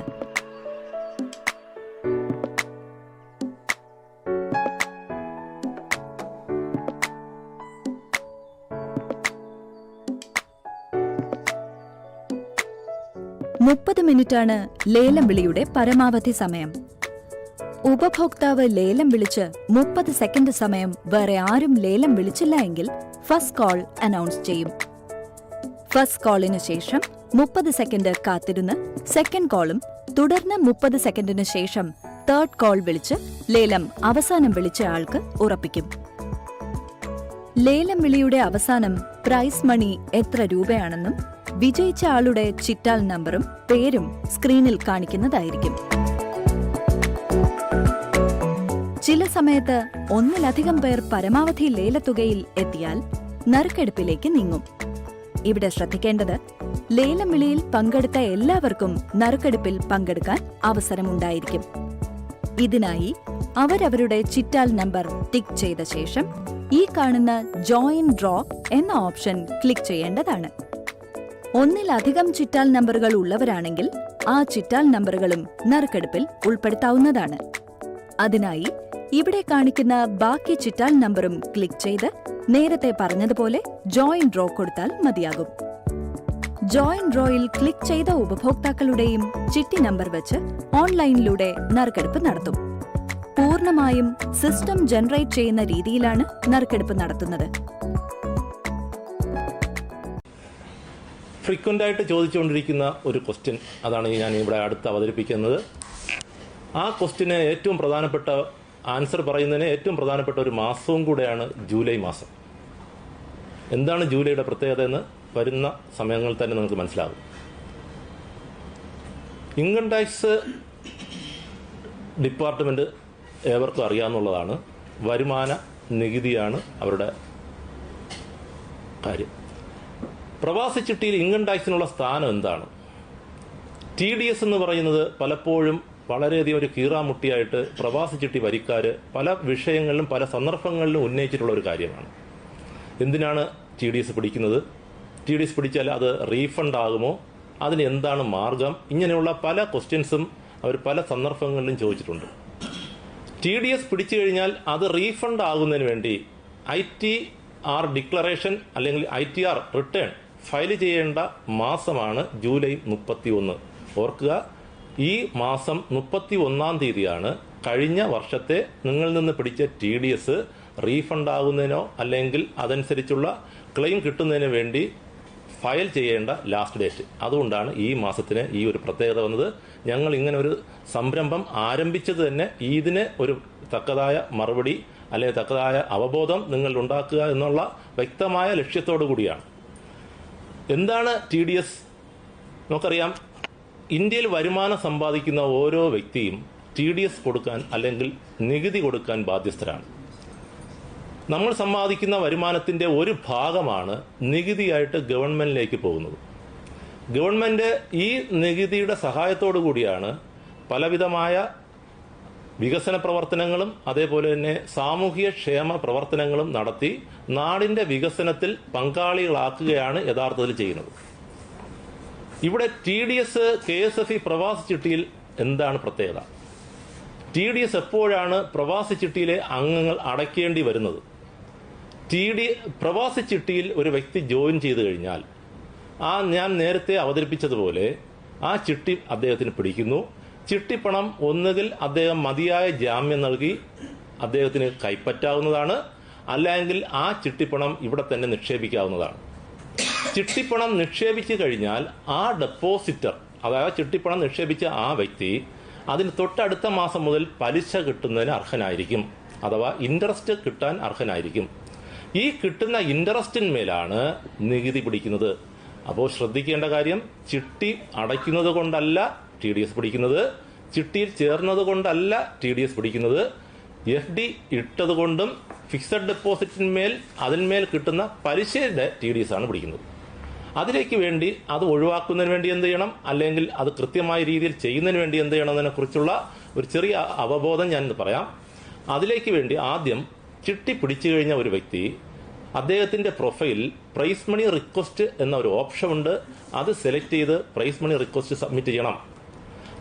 അദ്ദേഹം എന്നാണോ ചിട്ടി പിടിച്ചത് അഡ്വാൻസ് ഓപ്ഷൻ ആയതുകൊണ്ട് അടുത്ത മാസം ഇതേ ഡേറ്റിനാണ് അദ്ദേഹത്തിന് പ്രൈസ് മണി കിട്ടുന്നതിന് അല്ലെങ്കിൽ ചിട്ടിത്തുക ഡെപ്പോസിറ്റ് ചെയ്യുന്നതിനുള്ള അനുയോജ്യമായ അല്ലെങ്കിൽ യോഗ്യമായ ടൈം. ആ ടൈമിനുള്ളിൽ അല്ലെങ്കിൽ ഈ പണി അദ്ദേഹം നേരത്തെ ചെയ്തതുപോലെ പ്രൈസ് മണി റിക്വസ്റ്റ് സബ്മിറ്റ് ചെയ്യുക. പ്രൈസ് മണി റിക്വസ്റ്റ് സബ്മിറ്റ് ചെയ്ത് കഴിഞ്ഞാൽ അടുത്ത മാസം, അതായത് ഇന്ന് 11-ാം തീയതി ഇന്നാണ് ചിട്ടി കിട്ടിയെങ്കിൽ ആ വ്യക്തി ഇവിടെ തൻ്റെ ചിട്ടിത്തുക ഇവിടെ ഡെപ്പോസിറ്റ് ചെയ്യാൻ ഉദ്ദേശിക്കുകയാണെങ്കിൽ അദ്ദേഹം പ്രൈസ് മണി റിക്വസ്റ്റ് സബ്മിറ്റ് ചെയ്ത് അടുത്ത മാസം 11-ാം തീയതി ആകുമ്പോൾ ആ ചിട്ടി പ്രൈസ് മണി ഡെപ്പോസിറ്റിലേക്ക് കൺവെർട്ട് ആകുന്നതാണ്. ശ്രദ്ധിക്കേണ്ട ഒരു കാര്യം, ഡെപ്പോസിറ്റിലേക്ക് കൺവെർട്ട് ആകുമ്പോൾ രണ്ട് കാര്യങ്ങൾ നമ്മൾ ഡിഡക്റ്റ് ചെയ്യും. ഒന്ന് GST തുകയും അതോടൊപ്പം തന്നെ ഡോക്യുമെന്റേഷൻ ചാർജും, അതായത് 200 രൂപ. ഇത് രണ്ടും നിങ്ങളുടെ പ്രൈസ് മണിയിൽ നിന്ന് ഡിഡക്റ്റ് ചെയ്തിട്ട് ബാക്കിയുള്ള തുകയാണ് ഡെപ്പോസിറ്റിലേക്ക് കൺവെർട്ട് ആകുന്നത്. അതിനു മുമ്പ് ഒരു കാര്യം കൂടെ ശ്രദ്ധിക്കുക, ആ മാസത്തെ, അതായത് ഈ ചിട്ടി കൺവെർട്ട് ആകുന്ന FD കൺവെർട്ട് ആകുന്ന തൊട്ടടുത്ത മാസത്തെ തവണ സംഖ്യ അതിനുള്ളിൽ അടച്ചിരിക്കണം. ഈ 3 കാര്യങ്ങളും ശ്രദ്ധിക്കണം. അപ്പോൾ ഫിക്സഡ് ഡെപ്പോസിറ്റ് ആക്കാൻ ഉദ്ദേശിക്കുന്ന വ്യക്തികൾ ചിട്ടി പിടിച്ചാൽ പ്രൈസ് മണി റിക്വസ്റ്റ് തൻ്റെ പ്രൊഫൈലിൽ സബ്മിറ്റ് ചെയ്യുക. അതോടൊപ്പം തന്നെ തവണ സംഖ്യ, അടുത്ത മാസത്തേക്കുള്ള തവണ സംഖ്യ ആ ഡ്യൂ ഡേറ്റിന് തന്നെ അല്ലെങ്കിൽ അതിന് മുമ്പ് തന്നെ അടയ്ക്കുക. അതിൽ നിന്ന് GSTയും ഡോക്യുമെന്റേഷൻ ചാർജും കുറയും എന്നുള്ള ഒരു കാര്യം കൂടെ മനസ്സിലാക്കേണ്ടതാണ്. ഇത് മനസ്സിലാക്കി കഴിഞ്ഞാൽ അദ്ദേഹത്തിന് ഡെപ്പോസിറ്റ് ഇവിടെ ക്ലിയർ ആകുന്നു. ഡെപ്പോസിറ്റ് ഇവിടെ ചെയ്തു കഴിഞ്ഞാൽ, അതായത് പ്രവാസി ചിട്ടി സെന്റർ നിങ്ങൾക്കറിയാം, കേരളത്തിലെ തമ്പാനൂർ, തിരുവനന്തപുരം ജില്ലയിലെ തമ്പാനൂരിലെ ബസ് സ്റ്റാൻഡ്, KSRTC ബസ് സ്റ്റാൻഡിലെ 6ാമത്തെ നിലയിൽ പ്രവർത്തിക്കുന്ന ഒരു വെർച്വൽ ബ്രാഞ്ചാണ് ഡിജിറ്റൽ ബിസിനസ് സെന്റർ അഥവാ പ്രവാസി ചിട്ടി സെന്റർ. ഇതിലെ ജീവനക്കാർ നിങ്ങളുടെ ഡെപ്പോസിറ്റ് ക്ലിയർ ചെയ്ത് കഴിഞ്ഞാൽ നിങ്ങൾക്ക് ഡെപ്പോസിറ്റിന്റെ റെസീറ്റ് നിങ്ങളുടെ പ്രൊഫൈലിൽ തന്നെ കാണാവുന്നതാണ്. ഡെപ്പോസിറ്റിന്റെ സർട്ടിഫിക്കറ്റ് നിങ്ങൾക്ക് നിങ്ങളുടെ പ്രൊഫൈലിൽ തന്നെ കാണാൻ പറ്റും. അതിൽ ആരെയും വിളിക്കേണ്ട ആവശ്യമില്ല, നിങ്ങൾക്ക് തന്നെ അത് കാണാവുന്നതാണ്. ഇങ്ങനെ കണ്ടു കഴിഞ്ഞാൽ അടുത്ത മാസം മുതൽ താങ്കൾക്ക് അല്ലെങ്കിൽ വരിക്കാർക്ക് ഈ പലിശ ലഭിക്കുന്നതാണ്. പലിശ ലഭിക്കുന്നതിലേക്ക് വേണ്ടി 2 കാര്യങ്ങൾ പ്രധാനമായിട്ടും ശ്രദ്ധിക്കണം. വെറുതെ പലിശ ലഭിക്കുകയില്ല, അതിനു മുമ്പായിട്ട് 2 കാര്യങ്ങൾ നിങ്ങളുടെ പ്രൊഫൈലിൽ നിങ്ങൾ ചെയ്തിരിക്കണം. എന്താണ്? ഒന്ന്, TDS ഡിക്ലറേഷൻ സബ്മിറ്റ് ചെയ്യുക. ഇതാണ് ഏറ്റവും പ്രധാനപ്പെട്ട സംഗതി. TDS ഡിക്ലറേഷൻ സബ്മിറ്റ് ചെയ്യുക. 2, ഓട്ടോ ഇൻട്രസ്റ്റ് ക്രെഡിറ്റ് ട്രാൻസ്ഫർ എന്ന ബട്ടൺ സബ്മിറ്റ് ചെയ്യുക. ഈ 2 കാര്യങ്ങൾ ചെയ്താൽ മാത്രമേ നിങ്ങൾക്ക് മാസം തോറും പലിശ ലഭിക്കുകയുള്ളൂ. ആദ്യത്തെ നടപടികളിലേക്ക് നമുക്ക് വരാം. TDS ഡിക്ലറേഷൻ സബ്മിറ്റ് ചെയ്യേണ്ടത് എങ്ങനെ? TDS ഡിക്ലറേഷൻ സബ്മിറ്റ് ചെയ്യാൻ അതിലേക്ക് വേണ്ടിയുള്ള ഒരു ബട്ടൺ ഞാനിവിടെ കാണിക്കുന്നുണ്ട്. അതിലേക്കുള്ള ഒരു ഫ്ലോ ചാർട്ട് ഞാനിവിടെ കാണിക്കുന്നുണ്ട്. നിങ്ങൾ അതൊന്ന് മനസ്സിലാക്കുക. അതോടൊപ്പം തന്നെ ഞാൻ അതിനെക്കുറിച്ചുള്ള ഡീറ്റെയിൽസ് ഞാൻ ഇതോടൊപ്പം തന്നെ പറയുകയാണ്.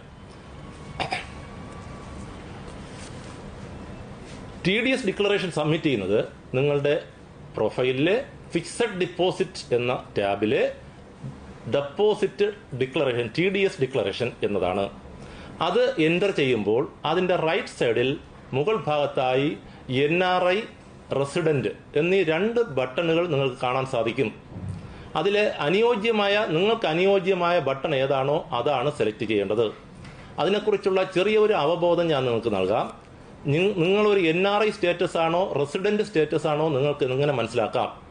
ആദ്യം റെസിഡന്റ് സ്റ്റേറ്റസിനെ കുറിച്ച് ഞാൻ പറഞ്ഞാൽ നിങ്ങൾക്ക് കാര്യങ്ങൾ മനസ്സിലാകും. ഒരു റെസിഡന്റ് സ്റ്റാറ്റസ് എന്ന വ്യക്തി, ഒരു റെസിഡന്റ് സ്റ്റാറ്റസിലുള്ള ഒരു വ്യക്തി നിങ്ങളാകണമെങ്കിൽ കഴിഞ്ഞ ഫിനാൻഷ്യൽ ഇയറിൽ, അതായത് 23-24 കാലഘട്ടത്തിലുള്ള പണത്തിന്റെ തുകയുടെ റിട്ടേൺ ആണ് നമ്മൾ ഈ വർഷം നമ്മൾ ചെയ്യുന്നത്. അപ്പോൾ കഴിഞ്ഞ ഫിനാൻഷ്യൽ ഇയറിൽ 182 ദിവസത്തിൽ കൂടുതൽ, കഴിഞ്ഞ ഫിനാൻഷ്യൽ ഇയറിൽ 182 ദിവസത്തിൽ കൂടുതൽ നിങ്ങൾ ഇന്ത്യയിൽ ഉണ്ടെങ്കിൽ നിങ്ങൾ ഒരു റെസിഡന്റ് ആയിരിക്കും. ഒരു കണ്ടീഷൻ കൂടെ ഉണ്ട്. അല്ല എങ്കിൽ കഴിഞ്ഞ 4 വർഷത്തിനുള്ളിൽ 365 ദിവസത്തിൽ കൂടുതൽ ഉണ്ടാവുകയും മാത്രമല്ല ഓരോ ഫിനാൻഷ്യൽ ഇയറിലും 60 ദിവസത്തിൽ കൂടുതൽ ഉണ്ടായിരിക്കുകയും ചെയ്താൽ, 60 ദിവസത്തിൽ കൂടുതൽ നിങ്ങൾ ഇന്ത്യയിൽ ഉണ്ടായിരിക്കുകയും ചെയ്താൽ അപ്പോഴും നിങ്ങൾ റെസിഡന്റ് ആയിരിക്കും. ഞാൻ ആ റെസിഡന്റ് സ്റ്റാറ്റസ് ഒന്നുകൂടെ പറയാണ്. വേറെയും ക്രൈറ്റീരിയകളുണ്ട്. ഇതാണ് പ്രധാനമായിട്ട് നമ്മൾ എടുക്കുന്നത്. ഇതെല്ലാം നിങ്ങളുടെ ഉത്തരവാദിത്തമാണ്. ഏത് സ്റ്റാറ്റസ് എന്ന് തീരുമാനിക്കുന്നത് KSFE അല്ല, നിങ്ങളുടെ പ്രൊഫൈലിൽ കൂടെയാണ് നിങ്ങൾ സെറ്റ് ചെയ്യുന്നത്. അപ്പോൾ ശ്രദ്ധിക്കേണ്ട കാര്യം, റെസിഡന്റ് സ്റ്റാറ്റസ് ആകാനുള്ള അടിസ്ഥാന യോഗ്യതകളിലെ പ്രധാനപ്പെട്ട 2 കാര്യങ്ങളാണ് ഞാൻ ഈ പറയുന്നത്. ഒന്ന്, കഴിഞ്ഞ ഫിനാൻഷ്യൽ ഇയറിൽ, കഴിഞ്ഞ വർഷം 182 ദിവസമോ അതിൽ കൂടുതലോ ഇന്ത്യയിലുള്ള ഒരു വ്യക്തി, അത് റെസിഡന്റ് സ്റ്റാറ്റസ് ആയിരിക്കും. അല്ല എങ്കിൽ കഴിഞ്ഞ 4 വർഷങ്ങളുടെ കണക്കെടുക്കുമ്പോൾ മൊത്തത്തിൽ 365 ദിവസത്തിൽ കൂടുതൽ ഇന്ത്യയിൽ ഉണ്ടാവുകയും അതിൽ തന്നെ ഓരോ സാമ്പത്തിക വർഷവും 60 ദിവസത്തിൽ കൂടുതൽ ഇന്ത്യയിൽ ഉണ്ടാകുകയും ചെയ്താൽ അപ്പോഴും ആ വ്യക്തി റെസിഡന്റ് ആയിരിക്കും. അല്ലാത്ത സന്ദർഭങ്ങളിലൊക്കെ NRI ആയിരിക്കും. ഇതിൽ ഏതാണെന്ന് നിങ്ങൾ ആലോചിച്ച് ആ TDS ഡിക്ലറേഷൻ കൊടുക്കുമ്പോൾ അവിടെ സെലക്ട് ചെയ്യേണ്ടതാണ്. ആദ്യമായി NRI സ്റ്റാറ്റസ്, അതിൽ ചിത്രത്തിൽ നിങ്ങൾ നോക്കിയാൽ മനസ്സിലാകും. NRI സ്റ്റാറ്റസിലുള്ള ഒരു വ്യക്തിയാണ് നിങ്ങളെങ്കിൽ അത് അത് ക്ലിക്ക് ചെയ്യുക. ക്ലിക്ക് ചെയ്യുമ്പോൾ അടുത്ത് ചോദിക്കുന്ന ഒരു കാര്യമുണ്ട്, നിങ്ങളുടെ പാൻ നമ്പർ എൻ്റർ ചെയ്യണം. അപ്പോൾ TDS ഡിക്ലറേഷൻ കൊടുക്കുമ്പോൾ പാൻ നമ്പർ നിർബന്ധമല്ല. പക്ഷേ പിടിച്ച TDS റീഫണ്ട് ആകണമെങ്കിൽ പാൻ നമ്പർ നിർബന്ധമാണ്. പാൻ നമ്പർ വാലിഡേറ്റ് ചെയ്തിരിക്കണം, ആധാറുമായിട്ട് വാലിഡേറ്റ് ചെയ്തിരിക്കണം. അതോടൊപ്പം തന്നെ ബാങ്ക് അക്കൗണ്ടുമായിട്ട് ആധാറും പാനും എല്ലാം വാലിഡേറ്റ് ചെയ്തിരിക്കണം. എങ്കിൽ മാത്രമേ ഈ പിടിച്ച TDSകൾ നമുക്ക് തിരികെ കിട്ടത്തുള്ളൂ. അപ്പോൾ അതിലേക്ക് വേണ്ടി വളരെ ശ്രദ്ധിച്ച് മനസ്സിലാക്കുക. നാട്ടിലുള്ളപ്പോൾ തന്നെ ആധാറുമായിട്ട് പാൻ കാർഡ് വാലിഡേറ്റ് ചെയ്തിരിക്കുക, നോമിനേറ്റ് ചെയ്തിരിക്കുക. അതോടൊപ്പം തന്നെ ബാങ്ക് അക്കൗണ്ട്, ഏതെങ്കിലും ഒരു ബാങ്ക് അക്കൗണ്ടുമായിട്ടെങ്കിലും പാൻ കാർഡും അതോടൊപ്പം ആധാർ ലിങ്ക് ചെയ്തിരിക്കുക. ഇങ്ങനെയുള്ള പ്രോസസ്സുകൾ നേരത്തെ തന്നെ നടത്തി വെക്കേണ്ടത് അത്യാവശ്യമാണ്. അപ്പോൾ പാൻ കാർഡ് നിങ്ങൾ അവിടെ എൻ്റർ ചെയ്യുക. പാൻ കാർഡ് ഉണ്ടോ എന്ന് ചോദിക്കും. പാൻ കാർഡ് ഉണ്ടെങ്കിൽ പാൻ കാർഡ് നമ്പരും അതിൻ്റെ ഇമേജും നിങ്ങൾ അപ്ലോഡ് ചെയ്യുക. അപ്ലോഡ് ചെയ്ത് സബ്മിറ്റ് ചെയ്ത് കൊടുത്തു കഴിഞ്ഞാൽ 31.2%, 30% ടാക്സും 4% സെസ്സും നിങ്ങളിൽ നിന്ന് ഈടാക്കുന്നതാണ്. പക്ഷേ അത് റീഫണ്ടബിൾ ആകാം. ഇതാണ് ആദ്യത്തെ സ്റ്റെപ്പ്. ഇനി നിങ്ങൾക്ക് പാൻ കാർഡ് ഇല്ല എങ്കിൽ അങ്ങനെയുള്ള വ്യക്തികളുണ്ടാകാം. പക്ഷെ പാൻ കാർഡ് ഇല്ലാത്ത വ്യക്തികളാണെങ്കിൽ അവരിൽ നിന്ന് 31.2%, 30% ടാക്സും 4% സെസ്സും, അങ്ങനെ 31.2% ടാക്സ് പിടിക്കും. പക്ഷേ അത് ഒരു കാരണവശാലും റീഫണ്ട് ആകുന്നില്ല. അപ്പോൾ പാൻ കാർഡ് നിർബന്ധമായിട്ട് ഉണ്ടായിരിക്കണം എന്നാണ് ഈ പറഞ്ഞതിന്റെ അർത്ഥം. ഇതാണ് NRI സ്റ്റാറ്റസിലുള്ള വ്യക്തികളുടെ. ഒട്ടുമിക്ക വ്യക്തികളും, ഗൾഫിൽ പണിയെടുക്കുന്ന ഒട്ടുമിക്ക വ്യക്തികളും NRI സ്റ്റാറ്റസിലായിരിക്കും എന്നാണ് ഞാൻ അനുമാനിക്കുന്നത്. അത് എൻ്റെ അനുമാനമാണ്.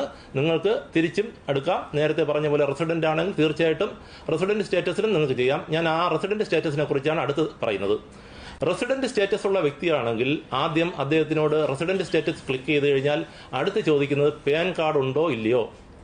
പാൻ കാർഡ് ഉണ്ട് എന്ന് പറയുകയാണെങ്കിൽ അടുത്ത് ചോദിക്കും അത് ടാക്സ് പിടിക്കണമോ വേണ്ടയോ. ടാക്സ് പിടിക്കണം എന്ന് പറയുകയാണെങ്കിൽ, അപ്പോൾ പാൻ കാർഡ് ഉണ്ട്, റെസിഡന്റ് ആണ്, പാൻ കാർഡ് ഉണ്ട്, ടാക്സ് പിടിക്കണം എന്ന് പറയുകയാണെങ്കിൽ അദ്ദേഹത്തിൽ നിന്ന് 10% ടാക്സ് പിടിക്കും, റീഫണ്ടബിൾ ആകാം. ഇനി ടാക്സ് പിടിക്കണ്ട എന്നാണ് പറയുന്നതെങ്കിൽ അതിലെ 15G/15H എന്ന് 2 ഫോം അവിടെ ജനറേറ്റ് ചെയ്തു വരും. 60 വയസ്സിന് താഴെയാണ് വ്യക്തികളുടെ വയസ്സെങ്കിൽ 15Gയും 60 വയസ്സിന് മുകളിലാണ് വ്യക്തികളുടെ വയസ്സെങ്കിൽ 15Hും സബ്മിറ്റ് ചെയ്യുക. അവിടെ സബ്മിറ്റ് ചെയ്യുമ്പോൾ കഴിഞ്ഞ വർഷത്തെ നിങ്ങളുടെ ഇൻകം എത്രയെന്ന് ചോദിക്കും, അവിടെ ഒരു എമൗണ്ട് അടിച്ചു കൊടുക്കുക. ഈ വർഷം നിങ്ങൾ പ്രതീക്ഷിക്കുന്ന ഇൻകം എത്രയെന്ന് ചോദിക്കും, അവിടെ എമൗണ്ട് അടിച്ചു കൊടുക്കുക.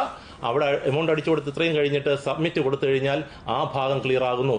ഇനി നിങ്ങൾക്ക് പാൻ കാർഡ് ഇല്ല എന്നാണ് പറയുകയാണെങ്കിൽ, അതായത് നിങ്ങൾ റെസിഡന്റ് ആണ്, പാൻ കാർഡ് ഇല്ല, റെസിഡന്റ് ആണ്, പാൻ കാർഡ് ഇല്ല എന്നാണ് നിങ്ങളുടെ ഉത്തരവെങ്കിൽ നിങ്ങളിൽ നിന്ന് 20% ടാക്സ് പിടിക്കും. അത് ഒരു കാരണവശാലും തിരികെ കിട്ടത്തില്ല. അപ്പോൾ തിരികെ ടാക്സ് കിട്ടാത്ത, നിങ്ങൾക്ക് തിരിച്ച് റിട്ടേൺ ആകാത്ത 2 സന്ദർഭങ്ങളാണുള്ളത്. ഒന്ന് NRI സ്റ്റാറ്റസ് ആണ്, പാൻ കാർഡ് ഇല്ല. 2 റെസിഡന്റ് സ്റ്റാറ്റസ് ആണ്, പാൻ കാർഡ് ഇല്ല. ആയതുകൊണ്ട് ടാക്സ് തിരികെ കിട്ടണമെങ്കിൽ പാൻ കാർഡ് നിർബന്ധമാണ്. ഇതാണ് ആദ്യത്തെ ആ ഫ്ലോ ചാർട്ടിൽ നിന്ന് മനസ്സിലാക്കുന്നത്. അതിൽ ഡൗട്ടുകൾ ഉണ്ടാകാനുള്ള സാധ്യതയില്ല. ഞാൻ വളരെ കൃത്യമായിട്ടാണ് പറഞ്ഞത്. അപ്പോൾ പാൻ കാർഡിന്റെ കാര്യം പറഞ്ഞു കഴിഞ്ഞു. നിർബന്ധമായിട്ടും പാൻ കാർഡ് ഉണ്ടാകണം എന്നാണ് പറയുന്നത്. അപ്പോൾ TDS ഡിക്ലറേഷൻ നിങ്ങൾ സബ്മിറ്റ് ചെയ്തു. TDS ഡിക്ലറേഷൻ സബ്മിറ്റ് ചെയ്ത് കഴിഞ്ഞാൽ അടുത്ത നടപടി ഞാൻ നേരത്തെ പറഞ്ഞതല്ലോ, ഒരു കാര്യം കൂടെ നിങ്ങൾ ശ്രദ്ധിക്കേണ്ടതായിട്ടുണ്ട്. ഓട്ടോ ഇൻട്രസ്റ്റ് ക്രെഡിറ്റ് ട്രാൻസ്ഫർ എന്ന ഒരു ബട്ടൺ കൂടെ നിങ്ങൾ എനേബിൾ ചെയ്യേണ്ടതുണ്ട്. അതിനെ കൂടെ സബ്മിറ്റ് ചെയ്യേണ്ടതുണ്ട്. അതായത് നിങ്ങൾക്ക് ഉദാഹരണം പറഞ്ഞാൽ 1000 രൂപയാണ് ഒരു മാസത്തെ ഇൻട്രസ്റ്റ്. അതിൽ 31.2%, അതായത് 312 രൂപ നിങ്ങളുടെ TDS പിടിച്ചു പോകും. ബാക്കി എമൗണ്ടായ 688 രൂപ എന്ത് ചെയ്യണമെന്നാണ് അടുത്ത് ചോദിക്കുന്നത്. അടുത്ത് എന്ത് ചെയ്യണം? ആ TDS എമൗണ്ട്, പലിശയുടെ ബാലൻസ് എമൗണ്ട് എന്ത് ചെയ്യണമെന്നാണ് നിങ്ങളോട് ചോദിക്കുന്നത്. അപ്പോൾ നിങ്ങൾക്ക് പറയാം, അത് മാസാമാസം എൻ്റെ ബാങ്ക് അക്കൗണ്ടിലേക്ക് വേണം, അല്ല എനിക്ക് മാസാമാസം എൻ്റെ ചിട്ടി അക്കൗണ്ടിലേക്ക് മാറ്റിയാൽ മതി. ഇതിൽ ഏത് വേണമെങ്കിലും നിങ്ങൾക്ക് തിരഞ്ഞെടുക്കാം. അതിലേക്കുള്ള നടപടിക്രമമാണ് ഞാൻ ഈ പറയാൻ പോണത്. അതിൻ്റെ ഫ്ലോ ചാർട്ട് എന്ന് വെച്ച് കഴിഞ്ഞാൽ അടുത്ത തൊട്ട് താഴെ കാണുന്നുണ്ട്. FDയിൽ വീണ്ടും ഫിക്സഡ് ഡെപ്പോസിറ്റിലെ അടുത്ത് ഓട്ടോ ഇൻട്രസ്റ്റ് ക്രെഡിറ്റ്, ആ ബട്ടണുകൾ നിങ്ങൾ സെലക്ട് ചെയ്യുക. സെലക്ട് ചെയ്യുമ്പോൾ നിങ്ങളോട് ചോദിക്കും നിങ്ങൾക്ക് ബാങ്കിലേക്ക് വേണമോ അഥവാ ചിട്ടിയിലേക്ക് വേണം. ബാങ്കിലേക്കാണ് ഈ തുക വേണ്ടതെങ്കിൽ TDS പിടിച്ചതിന് ശേഷമുള്ള പലിശ ബാങ്കിലേക്കാണ് മാസം തോറും വേണ്ടതെങ്കിൽ നിങ്ങൾക്ക് ബാങ്ക് സെലക്ട് ചെയ്യുക. ബാങ്കിൽ നിങ്ങളുടെ അക്കൗണ്ട് നമ്പർ എൻ്റർ ചെയ്യുക, ബാങ്കിലെ IFSC കോഡ് എൻ്റർ ചെയ്യുക, അതോടൊപ്പം തന്നെ ബാങ്കിന്റെ ഇമേജ് അപ്ലോഡ് ചെയ്യുക. ഈ 3 കാര്യങ്ങൾ ചെയ്തിട്ട് നിങ്ങൾ സബ്മിറ്റ് ചെയ്ത് കൊടുത്തു കഴിഞ്ഞാൽ നിങ്ങളുടെ പലിശ മാസം തോറും TDS പിടിച്ചതിന് ശേഷമുള്ള പലിശ നിങ്ങളുടെ ബാങ്ക് അക്കൗണ്ടിലേക്ക് വരുന്നതായിരിക്കും. അതല്ല നിങ്ങൾക്ക് ചിട്ടിയിലേക്ക് മാറേണ്ടതാണെങ്കിൽ ഏത് ചിട്ടിക്ക് വേണ്ടിയാണോ ഈ ഡെപ്പോസിറ്റ് ഇട്ടിരിക്കുന്നത് ആ ചിട്ടി അവിടെ സബ്മിറ്റ് എൻ്റർ ചെയ്യുക. അതോടൊപ്പം തന്നെ സബ്മിറ്റ് കൊടുത്തു കഴിഞ്ഞാൽ ആ നടപടിയും പൂർത്തിയാകും. അപ്പോൾ ഞാൻ പറഞ്ഞു വന്നത്, ഫിക്സഡ് ഡെപ്പോസിറ്റ് ഇട്ടിരിക്കുന്ന ഒരു വ്യക്തി ഈ 2 കാര്യങ്ങളും എല്ലാ വർഷവും എന്ന് വെച്ച് കഴിഞ്ഞാൽ TDS ഡിക്ലറേഷൻ എല്ലാ സാമ്പത്തിക വർഷവും ചെയ്യണം, ഓട്ടോ ഇൻട്രസ്റ്റ് ക്രെഡിറ്റും ചെയ്യേണ്ടതാണ്. ഈ 2 കാര്യങ്ങൾ ശ്രദ്ധിക്കേണ്ടത് വളരെ അത്യാവശ്യമാണ്. പലപ്പോഴും കംപ്ലൈന്റ് വരുന്നത് എൻ്റെ ഇൻട്രസ്റ്റ് ഇതുവരെ ക്രെഡിറ്റ് ആയിട്ടില്ലല്ലോ എന്ന് ചോദിച്ചുകൊണ്ട് പല വ്യക്തികളും വിളിക്കാറുണ്ട്. ഇൻട്രസ്റ്റ് ക്രെഡിറ്റ് ആകേണ്ട കാരണം ഇതാണ്. ഇൻട്രസ്റ്റ് ക്രെഡിറ്റ് ആകുന്നത് ഓട്ടോമാറ്റിക്കാണ്.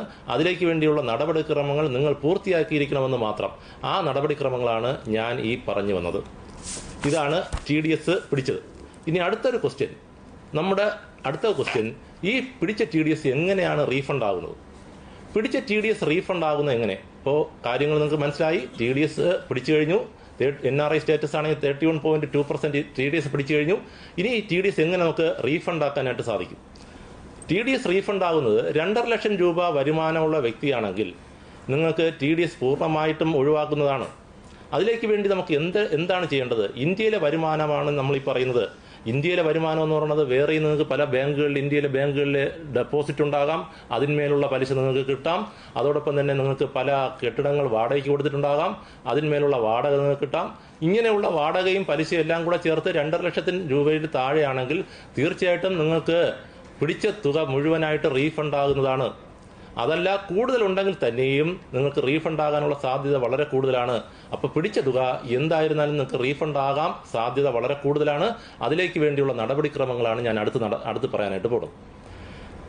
KSFE എന്ന സ്ഥാപനം ഡെപ്പോസിറ്റ് ഇവിടെ സ്വീകരിച്ച സ്ഥാപനമാണ്. അപ്പോൾ ഡെപ്പോസിറ്റ് സ്വീകരിക്കുന്ന ഏതൊരു സ്ഥാപനത്തിനും ഡെപ്പോസിറ്റിന്മേൽ കിട്ടുന്ന പലിശയിൽ നിന്ന് TDS പിടിക്കേണ്ട ഉത്തരവാദിത്തമുണ്ട്. അങ്ങനെ TDS പിടിച്ച് ആ TDS തുക ഓരോ മാസവും പിടിച്ച് ഇൻകം ടാക്സ് ഡിപ്പാർട്ട്മെന്റിലേക്ക് KSFE അടയ്ക്കുന്നു. ഇങ്ങനെ പിടിക്കുകയും അടയ്ക്കുകയും ചെയ്യുന്ന, അതായത് നിങ്ങളിൽ നിന്ന് എത്ര പിടിച്ചു, നിങ്ങളിൽ നിന്ന് എത്ര അടച്ചു, പിടിക്കുന്ന തുക മൊത്തം അടയ്ക്കും. ഈ അടയ്ക്കുന്ന ഒരു കണക്കാണ് ഫോം നമ്പർ 16A. ഈ ഫോം നമ്പർ 16A ഇപ്പോൾ നിങ്ങളുടെ പ്രൊഫൈലിലുണ്ട്. നിങ്ങളുടെ പ്രൊഫൈൽ അത് കാണാൻ സാധിക്കും. ഫോം നമ്പർ 16A അത് എവിടെ നിന്നാണ് കിട്ടുന്നത്? ഫിക്സഡ് ഡെപ്പോസിറ്റ് എടുക്കുക. ഫിക്സഡ് ഡെപ്പോസിറ്റിലെ ഫോം നമ്പർ 16A നിങ്ങൾക്ക് കാണാം. അത് എൻ്റർ ചെയ്യുക. അതിൽ ഫിനാൻഷ്യൽ ഇയർ 2023-24 എന്ന ഫിനാൻഷ്യൽ ഇയർ സെലക്ട് ചെയ്യുക. സെലക്ട് ചെയ്ത് സബ്മിറ്റ് കൊടുത്ത് ഡൗൺലോഡ് ചെയ്ത് കഴിഞ്ഞാൽ നിങ്ങൾക്ക് ഫോം നമ്പർ 16A കഴിഞ്ഞ വർഷം നിങ്ങൾ നിന്ന് പിടിച്ച TDS എമൗണ്ടും നിങ്ങൾക്ക് കിട്ടിയ ടാക്സും ടോട്ടൽ എമൗണ്ടും എല്ലാം തന്നെ അതിൽ കാണാനായിട്ട് സാധിക്കും. അത് കൃത്യമായിട്ട് നിങ്ങൾക്ക് മനസ്സിലാക്കാനായിട്ട് സാധിക്കും. ഇങ്ങനെ ഫോം നമ്പർ 16A കിട്ടിക്കഴിഞ്ഞാൽ അടുത്ത നടപടി എന്താണ്? അടുത്ത നടപടി ഇൻകം ടാക്സ് റിട്ടേൺ ഫയൽ ചെയ്യുക എന്നതാണ്. ഇൻകം ടാക്സ് റിട്ടേൺ എങ്ങനെ ഫയൽ ചെയ്യാൻ സാധിക്കും? ഇൻകം ടാക്സ് റിട്ടേൺ ഫയൽ ചെയ്യാന്നതിന് വേണ്ടി നമ്മൾ ചെയ്യേണ്ടത് ആദ്യത്തെ നടപടി e-portal. അതിനുള്ള സൈറ്റ് നിങ്ങൾക്ക് കാണാൻ സാധിക്കും. e-portal.incometax.gov.in എന്ന സൈറ്റ് നിങ്ങൾ ഓപ്പൺ ആക്കുക. അത് ഇൻകം ടാക്സിന്റെ ഗവൺമെന്റ് സൈറ്റാണ്. ആ സൈറ്റ് ഓപ്പൺ ആക്കി അതിൽ റൈറ്റിലെ മുകളിൽ ടോപ്പില് രജിസ്റ്റർ എന്ന് പറഞ്ഞൊരു, ആദ്യമായിട്ടാണ് ഇൻകം ടാക്സ് റിട്ടേൺ ഫയൽ ചെയ്യുന്ന ഒരു വ്യക്തിയാണെങ്കിൽ രജിസ്റ്റർ എന്ന് പറഞ്ഞൊരു ഓപ്ഷൻ അവിടെ കാണാം. ആ രജിസ്റ്റർ ബട്ടൺ എടുത്ത് അതിൽ 4 ടാബുകൾ നിങ്ങൾക്കുണ്ട്. ആ 4 ടാബ് എന്ന് വെച്ച് കഴിഞ്ഞാൽ 4 സ്റ്റെപ്പുകളുണ്ട്. ഈ 4 സ്റ്റെപ്പുകൾ നിങ്ങൾ പൂർണ്ണമാക്കി കഴിഞ്ഞാൽ നിങ്ങളുടെ ഡീറ്റെയിൽസ്, നിങ്ങളുടെ bank account details, pan card തുടങ്ങിയ 4 സ്റ്റെപ്പുകൾ പൂർത്തിയാക്കി കഴിഞ്ഞാൽ നിങ്ങളുടെ രജിസ്ട്രേഷൻ പൂർണ്ണമായി കഴിഞ്ഞു. ഇൻകം ടാക്സ് സൈറ്റിൽ നിങ്ങൾ കയറി രജിസ്റ്റർ എന്ന് ചെയ്തു കഴിഞ്ഞാൽ നിങ്ങൾക്ക് രജിസ്ട്രേഷനായി. നിങ്ങൾക്ക് യൂസർ നെയിമായി കഴിഞ്ഞു. യൂസർ നെയിം മിക്കവാറും പാൻ കാർഡ് തന്നെയായിരിക്കും. നിങ്ങൾക്ക് ആവശ്യമായ പാസ്വേഡും ആയി കഴിഞ്ഞു. ഇത്രയും കിട്ടിക്കഴിഞ്ഞാൽ തീർച്ചയായിട്ടും നമുക്ക് സ്വന്തമായി തന്നെ ഇൻകം ടാക്സിൽ നമുക്ക് റിട്ടേൺ ഫയൽ ചെയ്യാനായിട്ട് സാധിക്കും. അപ്പോൾ നിങ്ങളുടെ കയ്യിൽ ഇപ്പോൾ 2 കാര്യങ്ങളായി കഴിഞ്ഞു. ഒന്ന്, ഞങ്ങളിവിടെ നിന്ന് പിടിച്ച 16A ടാക്സിന്റെ കണക്കായ 16A, അതോടൊപ്പം തന്നെ നിങ്ങൾക്ക് ഇൻകം ടാക്സ് സൈറ്റിലെ രജിസ്ട്രേഷനും ആയി കഴിഞ്ഞു. ഇനി നിങ്ങൾക്ക് ധൈര്യമായിട്ട് ഈ ഫയലിംഗ് എന്ന പ്രോസസ്സിലേക്ക് പോകാം. ഈ ഫയലിംഗ് പോകുമ്പോൾ ഇൻകം ടാക്സിന്റെ സൈറ്റിൽ 7ഓളം റിട്ടേൺ ഫോംസ് ഉണ്ട്. ഒരു പ്രവാസിക്ക് അനുയോജ്യമായ റിട്ടേൺ സാധാരണ രീതിയിൽ ITR2 എന്ന ഫോമാണ്. ഈ ITR2 നമുക്ക് ഫയൽ ചെയ്യാനായിട്ട് സാധിക്കും. അതിലേക്ക് വേണ്ടി സൈറ്റിൽ കയറുക. അതോടൊപ്പം തന്നെ ഈ ഫോംസ് നിങ്ങളുടെ യൂസർ നെയിമും പാസ്വേഡും കൊടുത്ത് ലോഗിൻ ചെയ്ത് ITR2 സെലക്ട് ചെയ്ത് പ്രൊസീഡ് ചെയ്ത് അതിലുള്ള ഫോംസ് എല്ലാം തന്നെ നമുക്ക് പിടിച്ച എമൗണ്ടുകളെല്ലാം തന്നെ അവിടെ കാണാനായിട്ട് സാധിക്കും. അത് സബ്മിറ്റ് ചെയ്ത് കഴിഞ്ഞാൽ അവിടെ ബാങ്ക് ഡീറ്റെയിൽസ് എല്ലാം കൊടുത്തു കഴിഞ്ഞാൽ അടുത്ത 1 മാസത്തിനുള്ളിൽ, അതായത് നിങ്ങൾക്ക് അനുയോജ്യമാണെങ്കിൽ, നിങ്ങൾ കൊടുത്ത ക്രൈറ്റീരിയ അനുസരിച്ച് നിങ്ങൾക്ക് അനുയോജ്യമാണെങ്കിൽ അടുത്ത 1 മാസത്തിനുള്ളിൽ ഇൻകം ടാക്സ് ഈ ഫയലെല്ലാം തന്നെ, അല്ലെങ്കിൽ ഈ എമൗണ്ട് എല്ലാം തന്നെ നിങ്ങളുടെ ബാങ്ക് അക്കൗണ്ടിലേക്ക് ക്രെഡിറ്റ് ആകുന്നതായിരിക്കും. ഇതാണ് അതിനെക്കുറിച്ച് പറയാനുള്ളത്. അതിൽ നിങ്ങൾക്ക് എന്തെങ്കിലും ബുദ്ധിമുട്ടുണ്ടെങ്കിൽ നിങ്ങൾക്കൊരു ആരെങ്കിലും നമുക്ക് ബന്ധപ്പെടാവുന്നതാണ്. അതല്ല ഒരു ടാക്സ് പ്രാക്ടീഷണറുടെ ഒരു കാര്യം വേണമെങ്കിൽ അങ്ങനെ ബന്ധപ്പെടാവുന്നതാണ്. പക്ഷേ എൻ്റെ അഭിപ്രായത്തിൽ അതിന് വലിയ ഒരു ബുദ്ധിമുട്ട് നിങ്ങൾക്ക് ഉണ്ടാകാനുള്ള സാധ്യതയില്ല. ഞാൻ ഈ പറഞ്ഞ രീതി അനുസരിച്ച് നിങ്ങൾ രജിസ്റ്റർ ചെയ്ത് സ്വന്തമായിട്ട് ഈ ഫയലിംഗ് നിങ്ങൾക്ക് നടത്താവുന്നതാണ്. ഈ ഫയൽ നടത്തി കഴിഞ്ഞാൽ നിങ്ങളുടെ 1 വർഷത്തെ റിട്ടേൺ ഫയൽ ചെയ്ത് കഴിഞ്ഞു. നിങ്ങൾക്ക് പിന്നെ പലപ്പോഴും ശ്രദ്ധിക്കേണ്ട അല്ലെങ്കിൽ സംശയം ചോദിച്ചിട്ടുള്ള ഒരു കാര്യം, ഞാൻ 1 പ്രാവശ്യം റിട്ടേൺ ഫയൽ ചെയ്തു, എനിക്ക് അടുത്ത വർഷം എനിക്ക് വരുമാനമില്ല അല്ലെങ്കിൽ ഇൻകം ഇല്ല, എങ്കിൽ വീണ്ടും ഞാൻ റിട്ടേൺ ഫയൽ ചെയ്യേണ്ടി വരില്ലേ? അങ്ങനെയില്ല. നിങ്ങൾക്ക് റിട്ടേൺ ഫയൽ ചെയ്യണമെന്ന് യാതൊരു വിധമായ നിർബന്ധവുമില്ല. വരുമാനം ഉണ്ടെങ്കിൽ മാത്രം, അല്ലെങ്കിൽ വരുമാനത്തിൽ നിന്ന് TDS പിടിച്ചിട്ടുണ്ടെങ്കിൽ അത് റീഫണ്ട് ആകുന്നതിന് വേണ്ടി മാത്രമാണ് നമുക്ക് റിട്ടേൺ ഫയൽ ചെയ്യേണ്ടി വരുന്നത്. വരുമാനം കൂടുതലുണ്ടെങ്കിലും റിട്ടേൺ ഫയൽ ചെയ്യണം. ഈ കാര്യങ്ങൾ ശ്രദ്ധിച്ചുകൊണ്ട് ബാക്കി നിങ്ങൾ ഈ ഒരു മാസം ജൂലൈ 31 നമ്മുടെ ലാസ്റ്റ് ഡേറ്റ്. അതിനു മുമ്പായി തന്നെ ഇന്ന് തന്നെ ഇതിലേക്കുള്ള നടപടിക്രമങ്ങൾ നിങ്ങൾ ഈ പറഞ്ഞ രീതിയിൽ ചെയ്തു കഴിഞ്ഞാൽ നിങ്ങൾക്ക് ഇൻകം ടാക്സ് റിട്ടേൺ ഫയൽ ചെയ്ത് നിങ്ങളിൽ നിന്ന് പിടിച്ചിട്ടുള്ള തുക നിങ്ങൾക്ക് അനുകൂലമാണെങ്കിൽ അത് തിരിച്ചു കിട്ടാനുള്ള കാര്യങ്ങളുണ്ട്. അത് എത്രയും പെട്ടെന്ന് തന്നെ നിങ്ങൾ ചെയ്യണമെന്ന് അഭ്യർത്ഥിക്കുന്നു.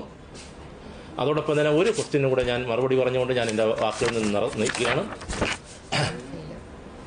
പേയ്മെന്റ് ഫെയിലുവർ എന്നൊരു സംഭവം പലപ്പോഴായിട്ട് കേട്ടിട്ടുള്ള ഒരു വാക്കാണ്. പൈസ അടയ്ക്കുന്നത് ഫെയിലുവറായി പോകുന്നു എന്നതാണ് നമ്മുടെ ഏറ്റവും വലിയ ബുദ്ധിമുട്ട്. പല സന്ദർഭങ്ങളിലാണ് ഞാൻ ആദ്യമേ പറയട്ടെ, KSFക്ക് പേയ്മെന്റ് ഫെയിലുവറിൽ ഒന്നും തന്നെ ചെയ്യാനില്ല എന്നുള്ളതാണ് അതിന്റെ വാസ്തവം.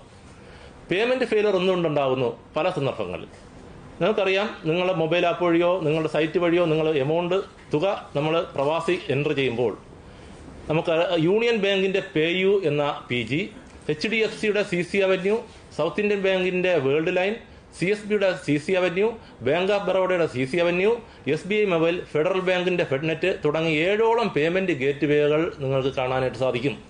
ഒരു പേയ്മെന്റ് ഗേറ്റ് വേ ഫെയിലിയർ ആകുകയാണെങ്കിൽ തീർച്ചയായിട്ടും മറ്റൊരു പേയ്മെന്റ് ഗേറ്റ് വേ വഴി നിങ്ങൾക്ക് എമൗണ്ട് എൻ്റർ ചെയ്യാം. ഇതെങ്ങനെ നമുക്ക് സാധിക്കും? നമുക്ക് 3 രീതിയിൽ കൂടെയാണ് നമുക്ക് തുകകൾ അടയ്ക്കാൻ സാധിക്കുന്നത്. ഒന്ന്, നമ്മുടെ കാർഡ്, ഡെബിറ്റ് കാർഡ് ഉപയോഗിച്ച്. 2, UPI പേയ്മെന്റ് ഉപയോഗിച്ച്. 3, ഇന്റർനെറ്റ് ബാങ്കിങ്.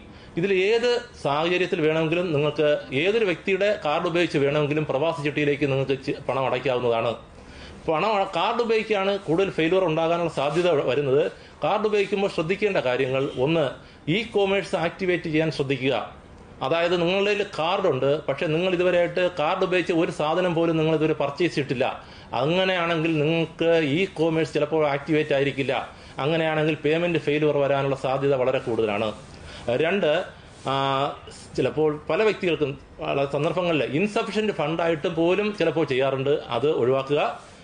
ഇ-കൊമേഴ്സ് ആക്ടിവേറ്റ് ചെയ്തിട്ടില്ലാത്തവർ അത് ചെയ്യുക. ട്രാൻസാക്ഷൻ ലിമിറ്റ്, പല വ്യക്തികൾക്കും ട്രാൻസാക്ഷൻ ലിമിറ്റ് കാർഡിലുണ്ടാകും. ആ ട്രാൻസാക്ഷൻ ലിമിറ്റ് കൂട്ടാനുള്ള ഏർപ്പാടുണ്ടാക്കുക. കാർഡ് ചിലപ്പോൾ ബ്ലോക്ക് ആയിരിക്കും, ആ കാർഡ് ബ്ലോക്ക് മാറ്റുക. അക്കൗണ്ടിന്റെ ഇഷ്യൂ ഉണ്ടായിരിക്കും, അത് മാറ്റുക. പിന്നെ അപൂർവമായിട്ട് ബാങ്കിന്റെ സെർവറിനും ഇഷ്യൂ ഉണ്ടാകും. ഇങ്ങനെയുള്ള സന്ദർഭം മാത്രമാണ് നമുക്ക് പേയ്മെന്റ് ഇഷ്യൂ വരുന്നത്. ഇത് KSFയുടെ ഭാഗത്തു നിന്ന് ചെയ്യാൻ പറ്റുന്ന ഒരു വിഷയമല്ല. അത് ബാങ്കുമായിട്ട് ബന്ധപ്പെട്ട് നിങ്ങൾ തന്നെ അത് ചെയ്യേണ്ടതാണ്. ഒരു കാര്യം മനസ്സിലാക്കുക, പിടിച്ച ചിട്ടിയാണെങ്കിൽ, ലേലത്തിൽ പങ്കെടുക്കേണ്ടതാണെങ്കിൽ തീർച്ചയായിട്ടും ചിട്ടിക്ക് മുമ്പോ തലേദിവസമോ തന്നെ എമൗണ്ട് നമുക്ക് അടയ്ക്കേണ്ടതായിട്ടുണ്ട്. ആയതിനാൽ ഈ കാര്യങ്ങളെല്ലാം നിങ്ങൾ ഓർത്തുകൊണ്ട് നിങ്ങൾ മുന്നോട്ട് പോകണമെന്ന് വിനീതമായി അഭ്യർത്ഥിച്ചുകൊണ്ട് നിർത്തും. ഇന്നത്തെ ഈ സംശയ നിവാരണ സെഷനിൽ വിശദീകരിച്ച മറുപടികളെല്ലാം മാന്യ ഇടപാടുകാർ ശ്രദ്ധിച്ചു കാണുമെന്ന് കരുതുന്നു. ഇനിയും ധാരാളം സംശയങ്ങൾ, വിശദീകരണങ്ങളൊക്കെ അതിനുള്ള മറുപടികൾ തരാൻ ഉണ്ടെന്ന് ഞങ്ങൾക്ക് നന്നായിട്ട് അറിയാം. അപ്പോൾ ഇത് എല്ലാ മാസവും ഇങ്ങനെ ഒരു പരമ്പരയുടെ അടുത്ത ഭാഗം എന്നുള്ള നിലയ്ക്ക് രണ്ടാമത്തെ വെള്ളിയാഴ്ചയാണ്. എല്ലാ മാസവും രണ്ടാമത്തെ വെള്ളിയാഴ്ച ഇന്ത്യൻ സമയം 4 മണിക്കായിരിക്കും. 4 മണി മുതൽ 5 മണി വരെ 1 മണിക്കൂറാണ് ഈ സെഷൻ ഞങ്ങൾ ക്രമീകരിച്ചിരിക്കുന്നത്. അപ്പോൾ അടുത്ത മാസം ഓഗസ്റ്റ് 9-ാം തീയതി അടുത്ത ഓൺലൈൻ കസ്റ്റമർ മീറ്റ് എന്ന രീതിയിലൊരു സെഷൻ ഉണ്ടായിരിക്കുന്നതാണ്. അപ്പോൾ ഇനിയും അടുത്ത സംശയങ്ങൾക്കുള്ള മറുപടികളും വിശദീകരണങ്ങളൊക്കെ ആയിട്ട് ഞങ്ങൾ വീണ്ടും നിങ്ങൾക്ക് മുന്നിൽ FB ലൈവിൽ വരുന്നതാണ്. ഇന്നത്തെ ഈ പ്രോഗ്രാം ഇവിടുന്ന് അവസാനിക്കുകയാണ്. എല്ലാ മാന്യ ഇടപാടുകാർക്ക് ഒരിക്കൽ കൂടി നന്ദി പറഞ്ഞുകൊണ്ട് ഈ സെഷൻ അവസാനിപ്പിക്കുന്നു. നന്ദി, നമസ്കാരം.